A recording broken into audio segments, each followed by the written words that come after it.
Over 11 years of growth. The spirit of entrepreneurship. Created possibilities.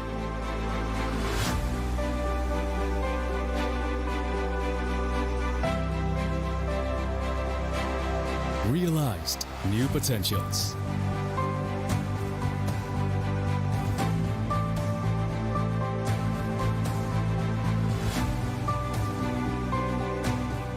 Innovate for the better.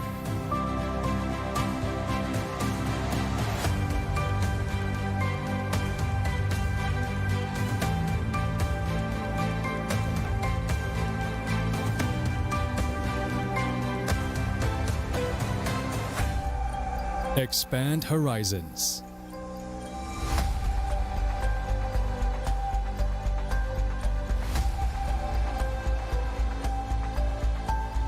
To change lives.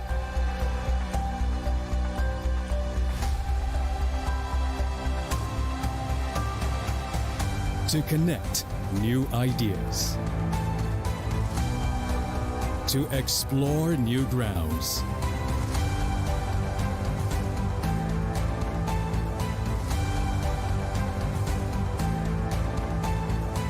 With the future in sight.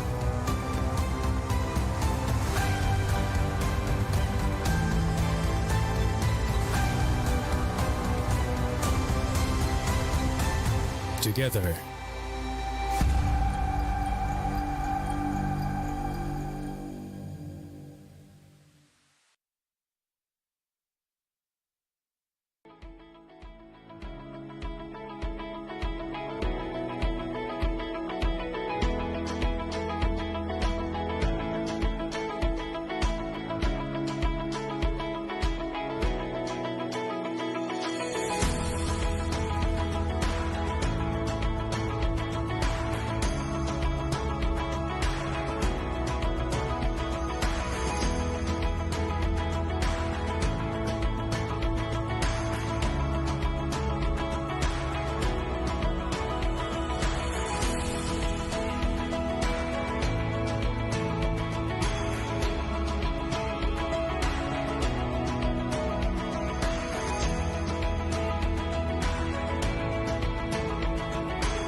Energi selalu ada dimanapun itu, membawa yang baik menjadi hebat. karena tidak ada lagi batas.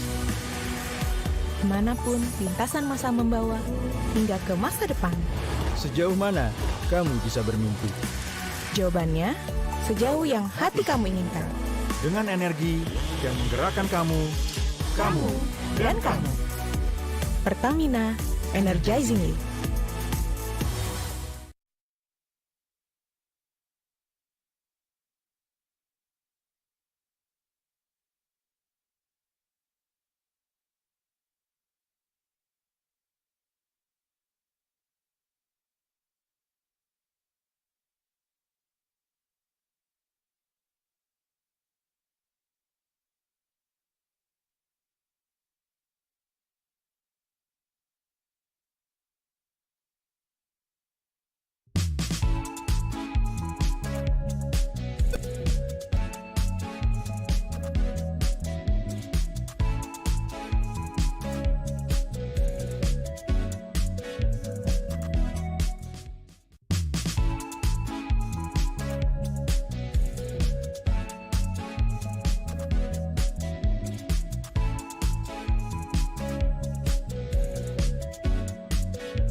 Masih bingung cari jasa ekspedisi? Central Cargo hadir sebagai solusi pengiriman barang Anda dengan terus meningkatkan kualitas pelayanan Sebagai komitmen kami, memberikan pelayanan terbaik untuk Anda. Kini kami telah dipercaya oleh ribuan customer. Di balik pertumbuhan sentral kargo yang pesat, kami memiliki ratusan drop point yang tersebar di seluruh Indonesia. Dalam membangun kepercayaan, kita tumbuh bersama.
Hydro Coco. Why choose Hydro Coco? Healthy. Tastes good. Rasakan manfaat air kelapa asli untuk bantu jaga imun tubuh. We choose Hydro Coco. Real coconut water. Hydro Coco. Why choose Hydro Coco? Healthy. Tastes good. Rasakan manfaat air kelapa asli untuk bantu jaga imun tubuh. We choose Hydro Coco. Real coconut water.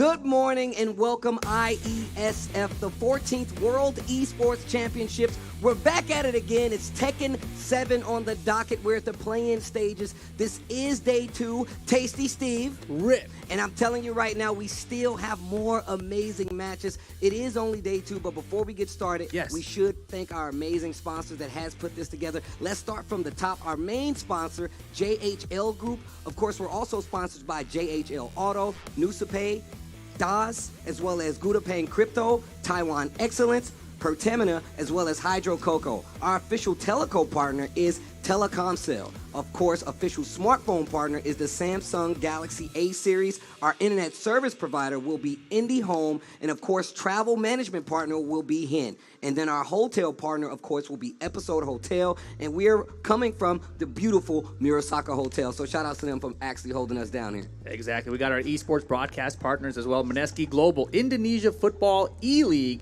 ESID, production partner Lemon ID, plus our media partners Trans2Ju, Dedicom, Esport.id, Video.com, Dunia Games, Dens TV, Dens Play, Meraputi, Bolascore, and Kami Bijak. Plus government support from Command Parekrop, Command Pora, NOC, Kony, and wonderful Indonesia. Well, with that being said, shout outs to our sponsors and shout outs to you guys for joining us right now. Yesterday, it got really, really hype with some of the people that we had playing already. Tekken 7. And it's been that is Tekken 7 in all honesty. But we have more matches and I can't wait to get into them. 103 countries here represented very, very strongly. Too bad we didn't get one for the USA. Going to keep reminding you guys of that. But it's still some great competition all around. Exactly. We got a lot of new players that we didn't get to see yesterday that we will get to see on stream today. Some of them I'm very excited about, so it's going to be very interesting. Ivory Coast is finally here as well. We've been hearing about them for years, and finally we get to see a representative from there compete against players from around the world. Well, one of the people that I'm very looking forward to playing, one of the countries I'm looking forward to seeing represented, Thailand, is book another one of the strong players. When we talked about the fact that this competition is actually stacked with some of the heavier hitters from around the world, that is one of the players that I'm looking at, and potentially one of our first matches that we're going to see here today. Exactly. Well, let's go ahead and talk about the tournament format here, of course, right? This is play-in. This is going to be day 2, of course, but we're going to have 8 groups. Top 2 players out of each of those groups going to be moving on ahead, and then from there we're going to have our top 8 figured out, and then we can move on to the double elimination format for those finalists. Now, with that being said, this is a little different from what we're used to in the community on the FGC side of things because it's 2 and you're out. But now it's all about the record, like you said before. Those top 2 records will be making it out, so that means every round counts. If there is a tie, there is a potential for a playoff. A 3-way tie, there is a potential for a playoff, but before we get there, we're going to go down to the rounds, and that's why each and every match counts. Exactly. But of course, there's a lot these guys are playing for, right? This is yeah. not just for fun and games out here. You're representing your region, you're representing your country, but the prize pool here is enormous. It's going to be huge. It's going to be $25,000, Steve. Yeah, that's a lot, especially spread across the top 3 spots on representation side of things. You can see it right there on your screen. $12,000 for first place, $8,000 for second place, and of course $5,000 to round it out. Regardless, that's a lot of money you get for playing fighting games, as well as representing where you come from and a countryman at that. And on top of that, you get bragging rights, because once again, you don't know when you're going to get a chance to play some of these guys again, especially in the name of your country. So that's a nice, huge prize pool, $25,000. Let's take a look at our schedule for today. Just like we broke it down for you yesterday, you see it in front of your screen. Kuwait versus Thailand, I've been looking forward to that. Morocco versus Serbia, that's going to be a good one as well. Poland versus the Ivory Coast. What I'm about that as well. And of course, the Bahamas, a very, very, very unique group. I've been talking to their representative a lot, been seeing them around. This is my first time going to be able to see them go up against competitionally. Venezuela, who I believe we saw yesterday. Then Australia versus Team IESF. Chinese Taipei versus Chile. Chile, another country that really did show out yesterday. And now one of my favorites. Once again, I love being introduced to new players. I love becoming a fan of these new players from around the world, and it's one of the reasons I love being here and just traveling around for fighting games. Exactly. Kuwait versus Thailand, though, going to be our first matchup here today. I believe it's Yoreds from Kuwait going up against Book from Thailand, as you called out earlier. So very interested to see what Kuwait has to bring. Obviously, we're very familiar with Book. We've seen him travel around the world for multiple tournaments. We saw him at CEO this past year doing phenomenal there, making top 2. And then recently, of course, he was in the regional finals for his region, etc. So a very good player. Yeah, I mean, honestly, like I said, I'm not too familiar with the Kuwait representative, but they definitely have a tall order right here trying to take out Book. Book has been one of the strongest players in the world for quite some time now, showing up in multiple top 8s across the country, across the world, with that being said. So it's going to be a good one no matter what. And now the head-to-head. Jin is going to be the character for Book. We've actually been talking to, I was about to say, we've actually been talking to Book about this, who has been in the last few months, maybe even years or so, switching between characters. But Jin, maybe that might be the character. The win rate, 100%. Now, Eddie, on the side of Kuwait, I was actually talking to him a little earlier as well. Eddie, a character we didn't really get to see on some of the earlier years when it comes to Tekken 7. But as the years went on and he got a little buff, got a couple of new strings, still a little iffy with the rage drive, but a very, very, very, a little better when it comes. I was going to say very, very, very much better, but he has a lot more damage that he can put out there as well. I think the Eddie players, they talk so much about him that we feel like he can't be that good. But then you see him winning, and you're like, wait a second, how come you guys are saying all this, but your character keeps winning? I'm just saying, you can't listen to him all the time. You can't listen to those characters, the people that play their character. You can't listen to them all the time, Rip. It's true. This is just true. I was gonna dispute it for a second. I was like, no, that's true. Best rage driver in the game. No, I ain't saying all of that. I am not going to say anything like that. But this is going to be pretty good. Now, let's talk about who you think is going to win. Rip, who do you think is going to take it right out of the gate? I mean, look, I think that Book is probably the favorite here. But I love an underdog story, Steve. So I'm going to go with Kuwait here. Right? You saw the Eddie Gordo there? You know, he could just drop into relax. Maybe, hopefully, the 4-4 will go over him or something. Maybe Book will do a parry. Like, oh, never mind. Now I delay my string. I get my mix-up.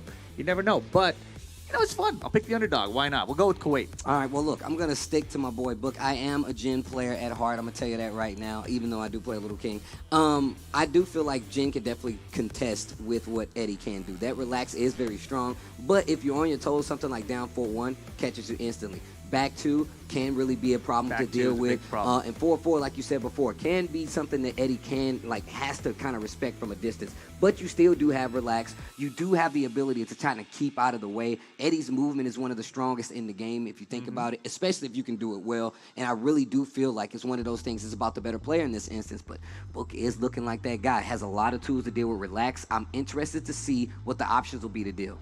You know, I don't play this matchup, obviously, but I was thinking in my head, Jin, one of the ways you're supposed to play against the characters, you're supposed to sidestep right, and then potentially duck for the electric.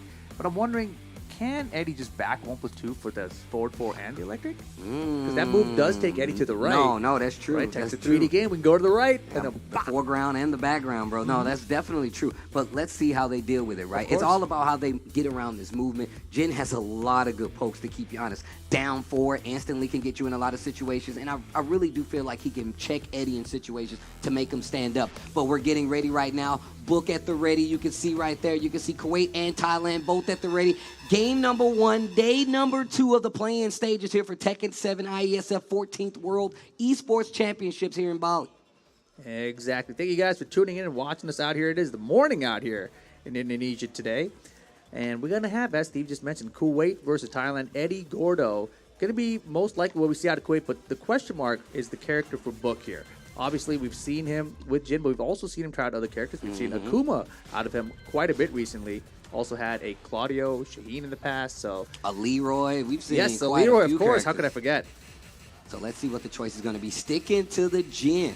It's crazy because I've definitely been in situations where they've interviewed me about him playing his character, and I'm like, I feel like he is still like the Jin player. Like, he has so many options to deal, and just his awareness to deal is one thing. But I feel like Kuwait is coming into this knowing that that's what's about to happen. So I feel like the Eddie does have an opportunity here. But I feel like, we think that Jin is his character, but I don't know that he believes it anymore. Yeah, that's crazy. I mean, but that's what happens. As these games get older, people start to get an understanding of how to deal with some of these characters, specifically Jin. I mean, it is the parry that you can move around. And this is a small stage, and it's Ling Xiaoyu. That's not Eddie Gordo. Instead, that is definitely not Eddie Gordo. That's very different. But there's the back 2, and that's a good check for AOP as well, right? And 4-4. there's the forward 4. Oh, doesn't get the combo here. I mean, it's the morning, man. You got to wake up. Yeah. Counter it, side step 4. Oh, Kuwait. Oh, yeah, this is going to be a good one. I can tell. This is not looking good. Oh, the mix there was dirty. I like it. Down 4-1, 4-4. Forward 4. This Gets time it's it a this raise time. drive. Beat Let's the go. damage. Still gets the tailspin back too. 2-1. Oh, look at the damage and the Oki right after it. It's too early. And the down 2 puncher in her toes. Stand up. Stand up. Round 1 to Thailand. Nice comeback there. Found the raise drive after that forward 4. That forward 4 countered twice in that one round. Yep. Dropped that first combo, but quickly collected himself, made that 4-4 count, spent the blue stuff, and got that first round. It was looking really good for Kuwait. Yeah, and it's going to be that way, right? I mean, Ling Xiaoyu, when she's behind, she has that fantastic raise drive with the mix after underneath the electric with AOP, but doesn't get the full launch into the combo. Yeah, not even a punish on that hop kick right there, but these pokes are starting to add up and really trying to force this duck guess in the corner. And once again, big damage. Not going to get the wall this time, but very close to that corner. Down 4, rage for Xiaoyu. Oh, back 2-1 in the trade. Ling Xiaoyu takes it. It's too early. It's too early for this. I just got here, Tekken dude. 7. It's the morning. We're ready. Okay. Oh, man. Down back 2. I love all the lows coming out of Ling Xiaoyu early here, right? Like you said in the pace, you let him know, I'm going to poke you low all day, but then the mid's going to come out later. Seeing a lot of different move variety here from Book as well. I like to see it. Looking like a Jin player. Man, I love Book early, too. They're both of them mixed faster. That was terrifying. Yeah, that but parry, the hop kick, back 3, tailspin on the end. Gonna get the wall, might not even need it. That's 2 rounds to 1 right now. Thailand over Kuwait. One more round is gonna seal this first game. The music change letting you know it's getting serious. It's definitely getting serious out of your Book, though. Still chipping away. You got to watch out for that forward 4. Wow, that was very good usage there. And Kuwait floating towards the wall. And I love the axis there for the combo, just stopping it early. I like the little delay here on the offense from Kuwait. This is really making Ling stand out. Likely in favor of Thailand right now. Excuse me, of Kuwait right now. 4-4-4 on the wall. Down 4-1 just in case it was a quick get up. Lots of blue stuff. Cancel. And the block is solid. Oh my gosh, that was crazy. And another one, but the wall's in the way. Doesn't get a full combo. Oh. Final round, game 1. Okay, wait a minute. Kuwait with a surprise Ling pick right here. Big launcher, but it's back turn. You got a combo for that? I got a combo for that. Yeah, smart stuff from Book there. You know, just being aware that his opponent might be coming out swinging at the start of the round, and again finds the hop kick. Oh, man. I'm not sure what that's clicking, but it's doing a good job of doing so. Wow, the last hit actually misses. He delayed it. Rage mode opportunity for a comeback. Back to the check, and no back wonders out of range there from the down 4. That's ridiculous. Book, Thailand getting game 1. This is reality. Did you see what my man Jin said? This is reality. He said you want the underdog? This is reality. This is real life right now. Game number 1 goes to Thailand, but that was a great pick a great pick with the Ling. Back one, like Yes. you said. But I feel like we saw the round comeback for Kuwait. It was because they were staggering that offense a little bit, and it was really kind of putting Thailand on tilt just a bit. I mean, honestly, the back one there from Ling Xiaoyu is usually a very good choice, but just the space that Book had for the down four meant that the back one was just slightly out of range, right? And Book's down four, it actually low profiles pretty well in that situation at that range, so worked out very good for Book at the end. Yeah, hop kicks actually working out as well. Yes, a lot. hop kicks, forward fours, Yeah. finding a lot of those counter hits. Back three, he did a couple of back threes there. I was like, wow, that back three actually worked out in his favor, and that was really good. You don't really even get to see that many back threes. It's a counter hit starter. I mean, it was early on, but the combo's a little funky now, but it's still there. It's still valuable. Oh my goodness. Actually, counter hits be electric. And good half life bar lead within the first 7 seconds here. Okay, it's a knockdown. Little test with the mid 4-3. Gets the counter hit 4-4 this time. No combo. That movement is cranked into overdrive. No Eddie She for getting Kuwait crazy. here. She getting crazy. Oh, the parry. And the back turn kick was good too. Every time this situation has happened, Book has been prepared for the back turn mix-up. This is not going to kill, but the wall is. No. Hey. This Oki can kill. Now gotta guess.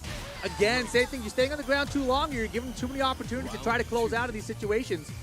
He's hoping Book would go for a mid option, but Book is very patient. He's looking. He's like, you're staying on the ground? Okay, now I'm doing my grounded hit. And Jin has a lot of good grounded options. Just down four to keep it simple if he wants to. Oh, nice block on the low. Tailspin, this is 100% going to be the wall. Oh, yeah. I mean, that's the thing. You know, people talk about, the Jin players specifically talk about how Jin's not that good. He got that extended wall carry. So he's got so many good wall carry options now. His wall combo's always been good. What a combo. Gets the balcony break as well. Back to one. Has to be careful on the get up. Raise Spins drive. the blue. Finally, a successful back turn mix-up. Gets big damage off of it. Gets the momentum, but the life lead still in Thailand's favor. Bad situation. There's the back one this time. He won the wall span and Book finding the down four, and I love the staggered offense there again, right? I mean, he took his time. He could have went for a low early, but a lot of players will look for a low parry in that situation and close out. Smart stuff, Book on set point. 4-4 has been working out. Good punish. We get the knockdown with the 2-4, and Thailand just letting the Kuwait stand there. Do the little dance. Little do-si-do. Spin around. Beautiful side set from Book here. Back with the offense, looking for that down back four to set up the forward four. Oh, wow. What a parry. Oh, my wow, God. the donkey kick. Hold up. The Cali roll was beautiful then. Kuwait's not done yet. It's like, yo, you got a couple rounds, but you need 3 to get a game. 1 round for Kuwait here in game 2. It's the first time we've seen that back turn mix-up be really successful for Kuwait. Electric double dash up, and the wall was right there, ready and aware. Thailand, big damage on the board. This round could spell the end, so Kuwait's playing a lot more offensive. Back turn, hop kick to answer, and Book just seems like he has an answer for every option that Ling wants to go for, and that's a very annoying thing to deal with. Now, we talked about the back 2-1 being strong in the instance versus a character like Eddie, but still very strong versus a character like Ling as well. Really stopped a lot of the back turn options that she was ready to go for, along with the back delayed offense that we saw, that staggered offense that we saw coming from Thailand. Just a really good by-the-book set by Thailand. No, it was fantastic. I really liked the offensive mix from Kuwait with the Ling Xiaoyu. However, I felt like Book was totally prepared to just try to swing into it. He's like, I'm going to go for the hop kick. I'm going to go for the parry. You know, there was a Cali roll that found him there, but the hop kicks beat a lot of the back turn mix options, right? And we saw a lot of lows early, so I think Book adapted early. He's like, I'm going to go for the hop kicks to beat all this. But let's go ahead and take a look at some of the highlights, guys, because obviously this was a very competitive match. I think that Kuwait did a very good job with that Ling Xiaoyu.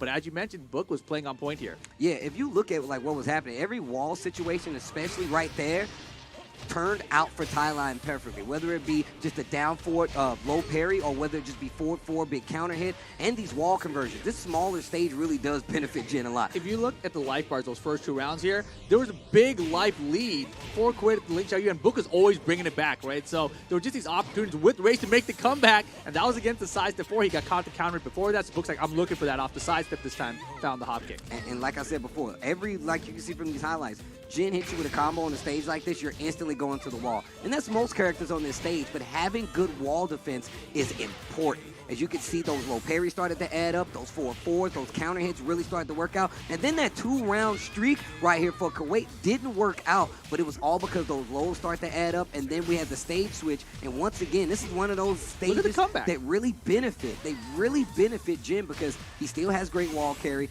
and just even having a back turn combo ready to get the balcony break, ready with the Oki, and just delaying some of his options, even in these close quarters, dire situations, he was still ready to deal with it. The staggered down 4, the Cali roll to get the back hit right here, that big combo starter on the wall, and just repeat lows. And you saw him committing to the hop kick right there. And then lots of pokes really did open it up for Kuwait. Not going to be enough to get a game. That's going to be 2-0 for Thailand starting off the day here in this group play. Yeah, and I really, really appreciated the way that Book approached the Ling Xiaoyu matchup, right? He was prepared for most of the AOP there. I mean, you can try to be prepared, but that Art of Phoenix stance from Ling, it's just so evasive. It's going to find you eventually. I think there were 1 or 2 instances where it finally beat him.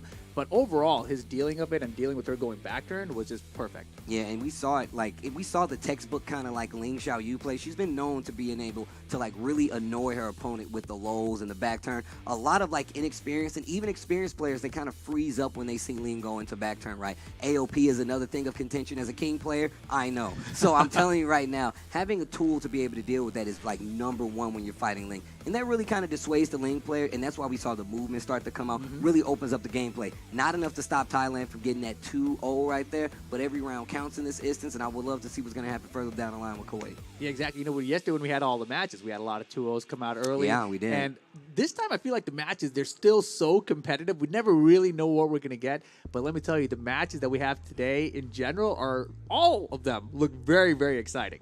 Well, look, we already showed you the schedule, but we got to take a quick break, guys. But when we come back, it's going to be more Tekken 7 play here at the World Esports Championships. You guys don't want to miss it. Stay tuned.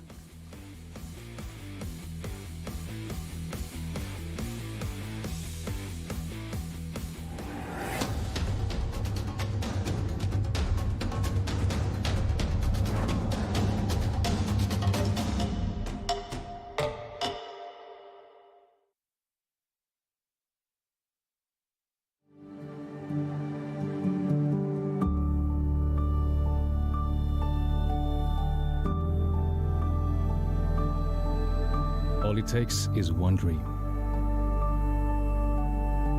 One dream that becomes a journey. To drive an ambition. Believing in yourself. Persevering challenges. Always focused on the dream. To grow aspirations. Having the will to keep going. Building a future with a legacy. Knowing dreams can come true. Over 11 years of growth. The spirit of entrepreneurship. Created possibilities.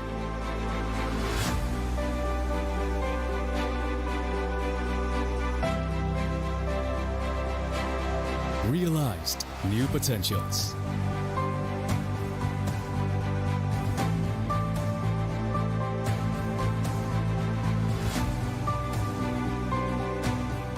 Innovate for the better.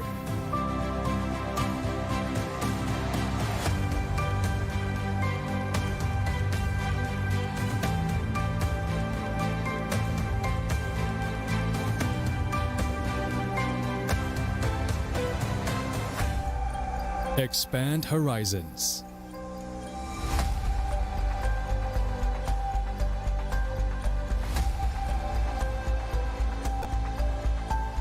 To change lives.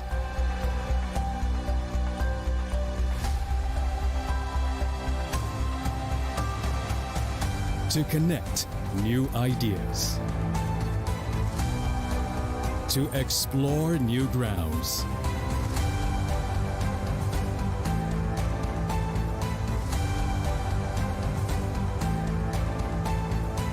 With the future in sight.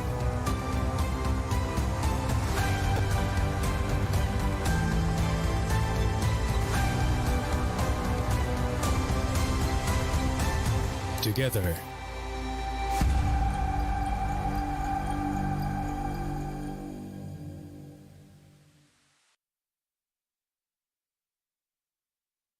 Zo Suriname, ik ben gevlogen tot Bali. Ik vertegenwoordig Suriname hier, dus ik hoop voor jullie ondersteuning. En ik ga mijn uiterst best doen om goede resultaten te boeken. Dankjewel.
All their money got me wearing fly. Girl, but I ain't asking. They say they love my ass and 7 jeans to religion. I say no, but they keep giving, so I keep on taking. And no, I ain't taking. We can keep on taking. I keep on demonstrating my love, my love, my love, my love. You love my lady lumps, my hump, my hump, my hump. My humps, they got you. They got you. They got you. They got you. They got you. They got you.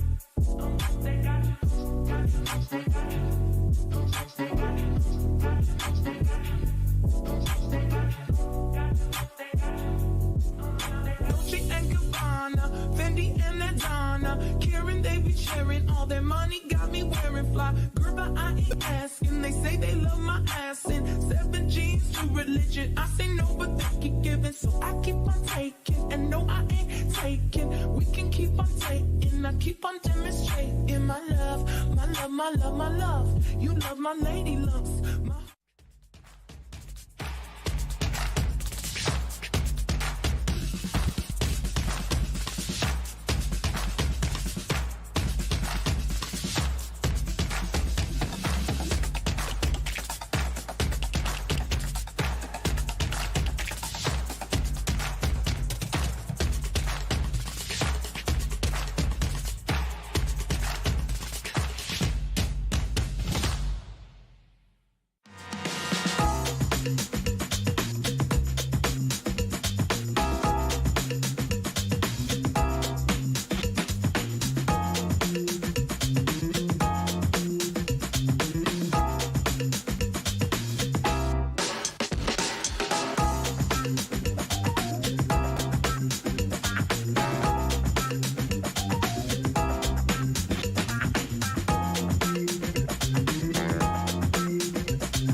오늘 경기에서 경기력에 만족하시는지 스스로? 네, 뭐 어쨌든 4승을 챙겨서 나쁘지 않았다고 생각하고 남은 경기도 좀 토너먼트 상위 라운드에서 잘할 수 있도록 하고 싶습니다. So there's a 2-match and 4-set. He wins 4-0. So he believes quite satisfied and maybe next stage coming right now. So he will do the best. Next question. What is your key factor that helped you win this match? 오늘 경기 승리에 있어서 그 가장 큰 요인은 무엇인지? 어제 이제 그 일본이랑 스페인 선수들이랑 연습 게임을 하면서 감각을 살린 게 좀 도움이 많이 된 것 같습니다. So yesterday, Mr. Song, he had a screen match between the Spain and Japan. So that was quite helpful for today's match. Even you have won the match, do you think there are things that you can improve to perform better? 오늘 경기 좀 끝났지만 그래도 오늘 경기를 계기로 조금 더 발전시키고 싶은 부분이 있다면 어떤 것들이 있을까요? 아직은 좀 수비가 많이 약하다고 생각을 하기 때문에 수비 쪽을 좀 많이 보완하고 싶습니다. So he's satisfied with his performance, but he believes his defense skill must be improved for the next match. You will facing other country in your next match. Will you use the same strategy for the next game? 다음 경기 이제 준비에 있어서 오늘 경기에서 활용했던 전술을 그대로 활용하실 생각이 있으신지? 네, 뭐 크게 현재 전술을 그대로 사용할 계획입니다. 근데 물론 상대에 따라서 바뀔 수는 있습니다. It depends on the opponent strategy, but mainly he will use the same strategy. Next one, what is the challenge what is your biggest challenge to beat your opponent? Is there any challenge to beat your opponent? 그동안 이번 경기뿐만이 아니라 그동안 경기에 있어서 좀 승리를 가는 길에 조금 가장 장애물 같은 것들은 없었는지. 이번에 말고 여태 쭉이죠. 얼마 전에 그 한국에서 그 한중일 대회 ECA 한중일 대회를 했었는데 거기서 만났던 일본 선수 중에 레바 선수가 이번 시리즈에서 가장 강했던 상대라고 생각합니다. It's not this tournament, but it's called Esports Championship East Asia. He had match with one of the Japan players, who is the gold medalist of the Japan Asian Games. He had a very hard time having a match with him, so that experience was kind of a struggle to him. So, but based on that experience, he will improve his performance for this tournament. This one is last question. What do you think about your opponent performance? 이게 마지막 질문인데 오늘 경기 상대팀에 대해서 어떻게 평가를 하시는지? 뭐 그냥 전체적으로 뭐 워낙 좀 차이들이 좀 났던 것 같아서 뭐 제가 뭔가 따로 코멘트할 건 없을 것 같습니다. So you think there's difference? He believes there's some difference of the level for their performance. So I think that might be the answer. Okay, that's all the question. Thank you for your time and congratulations for your winning. Yeah, thank you. Thank you. Get Galaxy A33 5G. Why? Because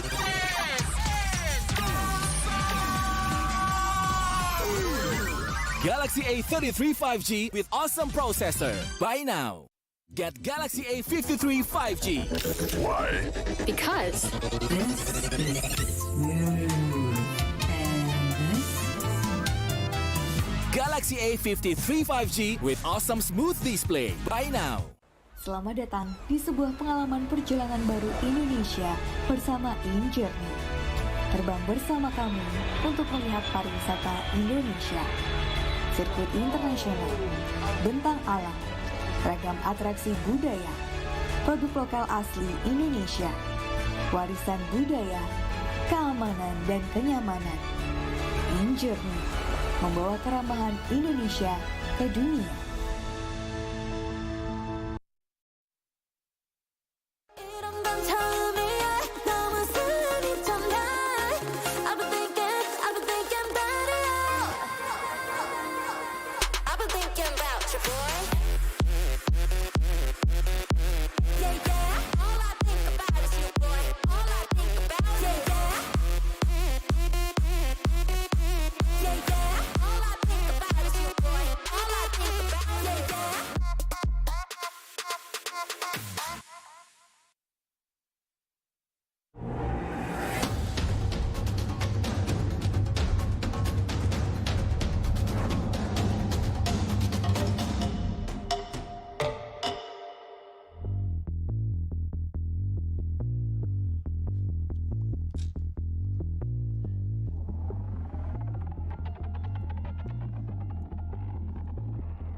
Welcome back, guys. Tekken 7 action here live from Bali, Indonesia. The 14th World Esports Championship presented by IESF, of course. Rip and Tasty Steve. We got one match out of the way. We got 5 more to go today, though. Plenty more here in day 2 of the play-ins. Look, we already had our first game go kind of crazy. We were already looking at Thailand, but it was still really close with Kuwait. Kuwait with the surprise Ling Xiaoyu. Yes. I was really expecting Said Eddie on to the screen. see an Eddie Gordo. But that's the world we live in. A lot of times you need to switch up for a better understanding of the matchup. Maybe you feel a lot more comfortable playing a different character, and sometimes that is the case. Tekken 7 has made it that far in his lifespan to where you really sometimes, depending on who you're going to play, depending on the character, depending on the player, you want to have a backup character. That Ling almost got the job done. Exactly. But coming up next, of course, we do have 2 new countries that we haven't seen compete yet here today, at least so far. We're going to have Morocco going up against Serbia. Morocco versus Serbia. I'm not familiar with the players that may be representing it. Once again, this is a situation for me to be introduced to a new player, fall in love with another player. You know what I'm saying? I really do like to be exposed to brand new regions, brand new players. That's you're gonna fall in love out here, Steve. You never know, bro. I might have to run over there and get it and get an autograph soon as the match is done. I mean, I know you love his name already. From Serbia, the Alpha and the Omega. Yo, that name is sick though. The Alpha and the Can't Omega. be just one of them. No, the Alpha and the Omega. Just in case you thought it was only the beginning, I'm the end too. You're gonna fight me and it's gonna end with me. I'm just saying that's a sick name to have. Pretty good. Especially going into this kind of set play here for Tekken 7. Let's take a look at the head-to-head before we go. Claudio on the side of Morocco and Serbia going with the Marduk. Exactly. Gonna be Dead Akari from Morocco, the Alpha and the Omega from Serbia out here with the Marduk.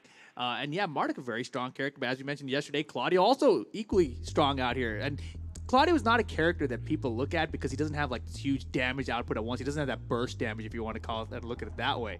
But Marduk, he has that burst damage. Like, you can be winning, you're like, I'm about to get this guy, I got him under control. His life bar's flashing red. What happened? Where'd my life go? I don't understand. So, and like in contrary, we see Claudio, like we already got a sample of that. Very controlling, really can kind of set the pace with just a series of different pokes. See how you're going to play against him. That running too really does kind of like make you stand up straight. Like, all right, this guy's got some moves to make sure that I'm paying attention to him. Also, you still have to deal with that hop kick, which is really good with dealing with tackle. Those are the situations that I really want to see how they play out.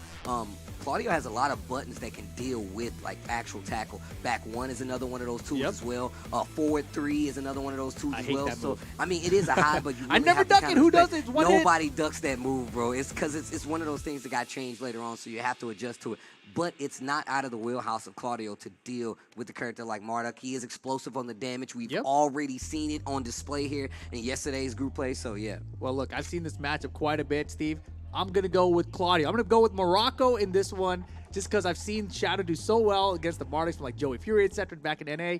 So that's my pick. I'm going to go with Morocco. Serbia, it will be for me. We're going to see what the Marduk can do to take out this Claudio. But once again, we're going to get into this action. This is only day 2 from the play-in stages here of a World Esports 14th Championships. I honestly really do like to see these guys get their chance to go in some of the heavier hitters. But first off, they got to take out their fellow countrymen or other countries before they can even get there. I really do feel like this is kind of like the Olympic play-in for like Tekken, man. I love the way that this feels. This is very, very cool. So I can't wait to see what happens here. Obviously, Claudio Marduk, this is a matchup that has 2 very strong characters that we've talked about. I think Claudio is the more well-rounded character, right? Yeah. He's got options everywhere. Marduk, at the end of the day, he ends up seeming like he needs that burst damage almost, right? But he's got that Okazemi, right? Okazemi, not something that's familiar to all the characters in this game, right? It's very situational, and basically what that means is after you get a specific knockdown, you have options that can help you relaunch the opponent or get extra damage against them. You know, I was actually just looking at a clip of Marduk doing like some crazy damage online. It was like 60% in rage or something like that. Yeah, I mean, that's now, very common. He still have 2, so he still had 2 options, right? He didn't break a throw, and then he guessed wrong on the tackle option. You could die from that. Exactly. And in Tekken 7, you could lose a round for that. But let's see. Last time we got fooled, man. It said Eddie on the screen. We got a Ling Xiaoyu. Who knows what could happen right here? We've already talked about players that will potentially switch for a better option, better situations in the matchups. Let's see if that happens here. You got to remember, Tekken 7, this is like your number 7 or so that this game has been out. Characters, almost 60 now in the roster.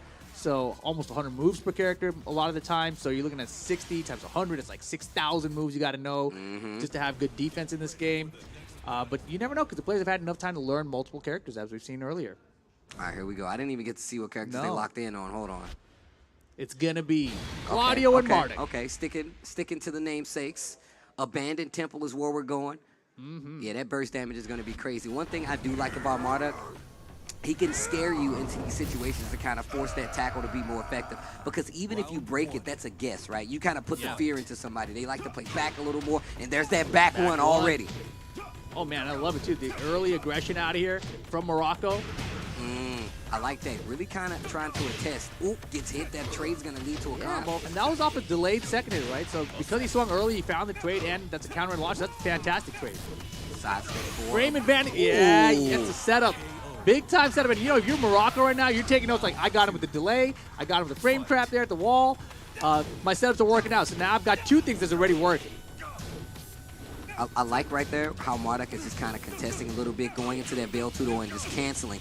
Oh, what a check right there. And backing up this time. That space is starting to play in. Serbia getting the feel for this. Exactly. Morocco, he tested Get off like, of me. if I delay this again, will it find its mark? But beautiful instant run in two to beat the tackle. Power crush gets under it with the duck jab. Get off of me, bro. Throw breaks good. There's that 4-3. Man, Serbia's spacing, and there's the first tackle. Will you guess right? No, you will not. Look at the damage, and what's the guess here? Oh, no 4-3. Interesting. Waits up. Got to watch out. Hop kick. He tried a down jab. If you get that wall, you might be done. Dead. Hey. The comeback there. All because he went for the down jab. And, you know, ducking at the end of a round in Tekken is very risky, and that's especially more so against Claudio. Ooh, hop kick. Wait a minute. Morocco gonna get the wall once again. Oh, yeah. This offense is just too strong right now from Claudio. Uh-oh, wait a minute. You can't ever count Marduk out. He's not even in rage yet. The down 2-2 doesn't get the combo. Okay, opportunity with rage this time. Blue stuff, just do it, bro. Just do it. Oh, now you know what? You're a better player than I am. So much better player than I am. My man got the whip punish, down forward one, spins the rage art, bumps into the camera. Get out of here. And we're on the board, Serbia. Not done yet. You cannot count this character out. I like how reluctant the crowd was. Like, all right, this Marduk guy, all right. All right, Marduk. Oh, my God. So the spacing, you're right. He's been backdashing. He's finding these tackles now. Things are starting to turn. And look at these adjustments coming from Serbia. He almost got the ground throw. That could have been dangerous. Yeah, you can still break it with a lucky guess, but it is a guess. Jabs out, down back two. Serbia looking strong. Oh, you got to guess again. Claudio in rage. Goes for the guess with the down 4-1. Would have launched clean if they would have tried to get up. Oh, the wall was too close that time. Back Caught him. one. Not dead. Not enough. Not enough. The pixel opportunity. Oh my God, the wall standing 4. Oh wow. No. Final round, game 1. Morocco and Serbia. Good poke with the down 3. That running 2, we saw it early on. The pressure now, the tactics. Yeah, you got to watch out. He's been caught so many times with his back to the wall. But now rage mode Marduk. Will we get some crazy comeback? He ducks it, doesn't launch him though. That could have been big. Down the back jump. 2 and the hop kick to kill it all. Morocco, and that could have been big. That could have been big for a character like Marduk in rage, caddy corner situation. If you had the right combo, you really could have ran that back. Yeah, he called out the low there, but I think he didn't expect it to be a low-high string, right? He was hoping to just get one single block or a low parry. Instead, he just got underneath the low high string. He's like, oh gosh, I got to punch to something, and didn't throw out the launcher in time. That would have been, as you mentioned, huge, absolutely monumental, pivotal moment there. Dropped there. I'm not sure if you remember or not, but while standing 1-2 from Marduk, it's only counter hit confirmable. Like you can only it's not a regular hit combo, not a natural combo. But here we go. It's going to be game number 2. Serbia brought it back all the way there. It was looking rough at first. That spacing was really starting to pay off. Backdash, getting these launches. Now going for a couple longer moves there with the down back 3 from Claudio and really catching him like blinking, trying to get in and keep this offense going, and it's not working well. It's working out now. Side step 4. Overall, I think that when he gets his back to the wall, that's where he's really got to be careful. Up 4-3, counter it this time. That's going to be the round for Serbia. But his back to the wall is where he lost a lot of rounds in the first game. Big counter hit. It's really close to the wall there. Back one, catches you ducking, big damage. I'm telling you, back to the wall, he's getting paid. Unblockable. And running 2 again, and look at this offense from Morocco. Finishes the string, the wall's in the way. Yikes. Unfortunate right there for Serbia, because that definitely could have been a nice little run back. Lazy string gets caught. Trooper roll. Pick it up. Give him the blue stuff. Okay. No combo there. Catches Morocco ducking again. This could be big damage if they get the throw. It's a ton. And now the tackle. Where is he going? He's out of here. It's okay. That's not what damage, though. Now you got to watch your back is to the wall. And again, that has been the story of this matchup so far. Every time I feel like it's back to wall, it's going to be a wall slam and a combo. Hop kick start of the round. Yeah, I'm going to tell you right now, one of the things that's happening is Morocco's really just challenging in the midst of like, yo, your back's to the wall. You're trying to kind of fuzzy duck. You're just getting like that, hit every time on the wall. Those back ones, wall splat. Again. Big damage. Morocco's going to take it 2-0 over Serbia. Wow. But yeah, one of the things that you saw right there that really kind of spelled the end was the fact that, you know, Serbia kept ducking on the wall. They really kept ducking on the wall. That wall splat damage they were already ready for, and on top of that, it really kind of killed the momentum. Marduk, even though strong, does have that explosive damage. He's a heavy on the momentum. Yeah, and I think, you know, specifically against the wall there, there's either a frame traps that caught him a lot in the first game, but then afterwards, you know, not necessarily even just ducking, but just trying to move away from the wall. But that back one against Claudio, you got to be aware of it, right? And anytime he sidesteps, it's going to be sidestep 4 or it's going to be sidestep back 1. And, you know, he really got caught. That was a frame trap. That got him a wall splat there. Just a lot of those wall situations. And that's just because Claudio's very good with wall pressure when your back's to the wall. But I really did like the rebuttal. We did see this round not go too well, but there was some very clutch situations. That could have went either way. Yeah. If either one of those characters got a launch, it could have been over. But this is where you saw the rebuttal. The backdash down 4-1, perfect spacing to get the full-blown damage, and make sure you put the kibosh on it to get the KO. The kibosh. Here it comes. Toss him in the air. More kibosh. Boom! But there's that back one on the wall once again, and that wouldn't be the last time we would see it either. Oh. And this is the rebuttal, though. Yeah, 2 rounds rebuttal, and this, right there, that could have been big. And it's really knowing the situations when that wall can come into play. We saw it a lot coming from the Claudio. Didn't work out so well for Marduk, though. Yeah, but game 2 came out swinging early, right? It looking good.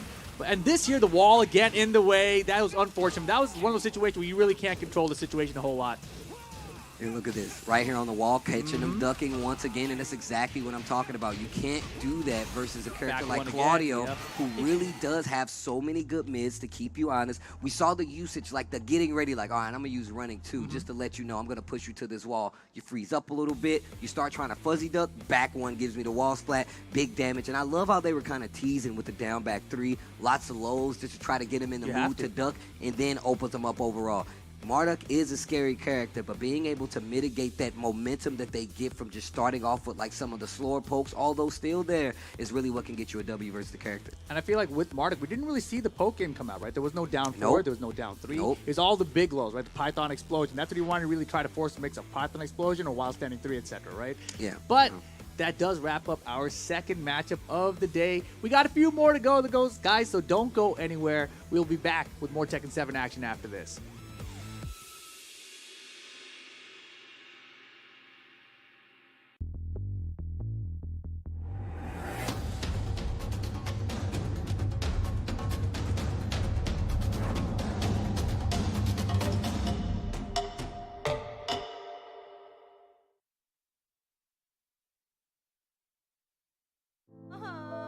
Warga plus 62 emang banyak maunya. Dari drakoran sampai banjir air mata. Nonton action yang mantul. Sampai nonton tendangan cantik. Maksudnya ini. Mau nonton apapun, semua ada di video. Mulai dari yang bikin berbunga-bunga, keringet dingin, ketawa, sampai bikin gak ngedip. Jadi nonton apa sekarang?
So, welcome to the IESF 14th World Esports Championships Bali 2022 with me Sigit as your field host.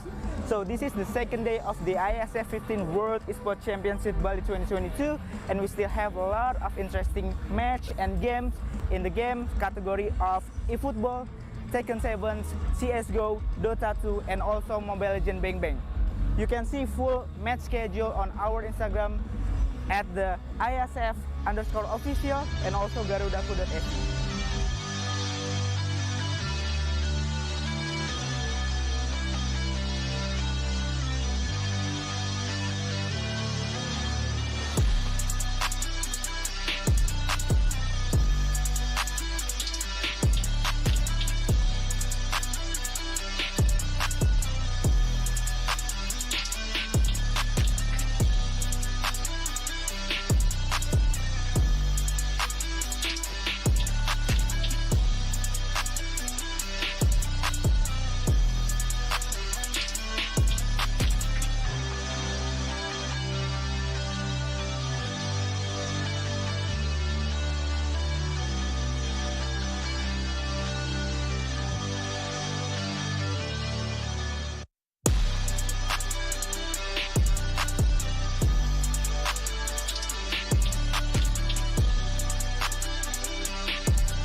So, before we go, did any of you miss the excitement of the day one?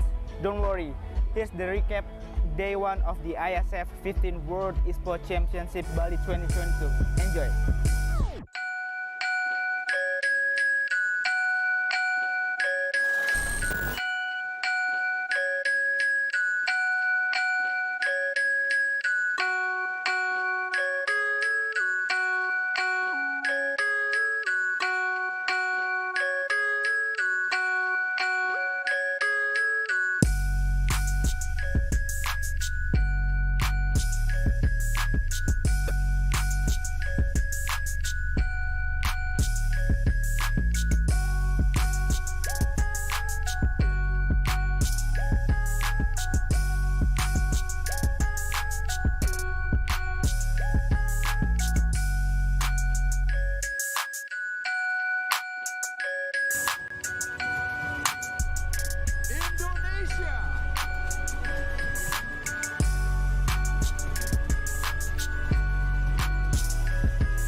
Saya membuka secara resmi 14th World Esports Championship.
Welcome back to the 14th World Esports Championships.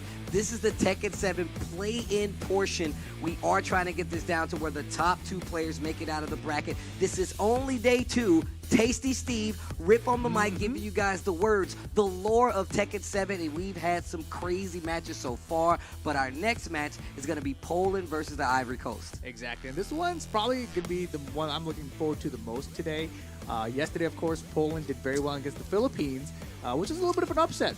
I feel like that was a little bit of an upset, but once again, this is what happens when you get like these players, these countries that don't really get to play each other often. They don't get to travel to a lot of events, so when they come to situations like this, once again, I said this, we don't know when they're going to get that run back, so they might have to hold that forever, but here we are, Poland versus the Ivory Coast. Rip, who you got in this one?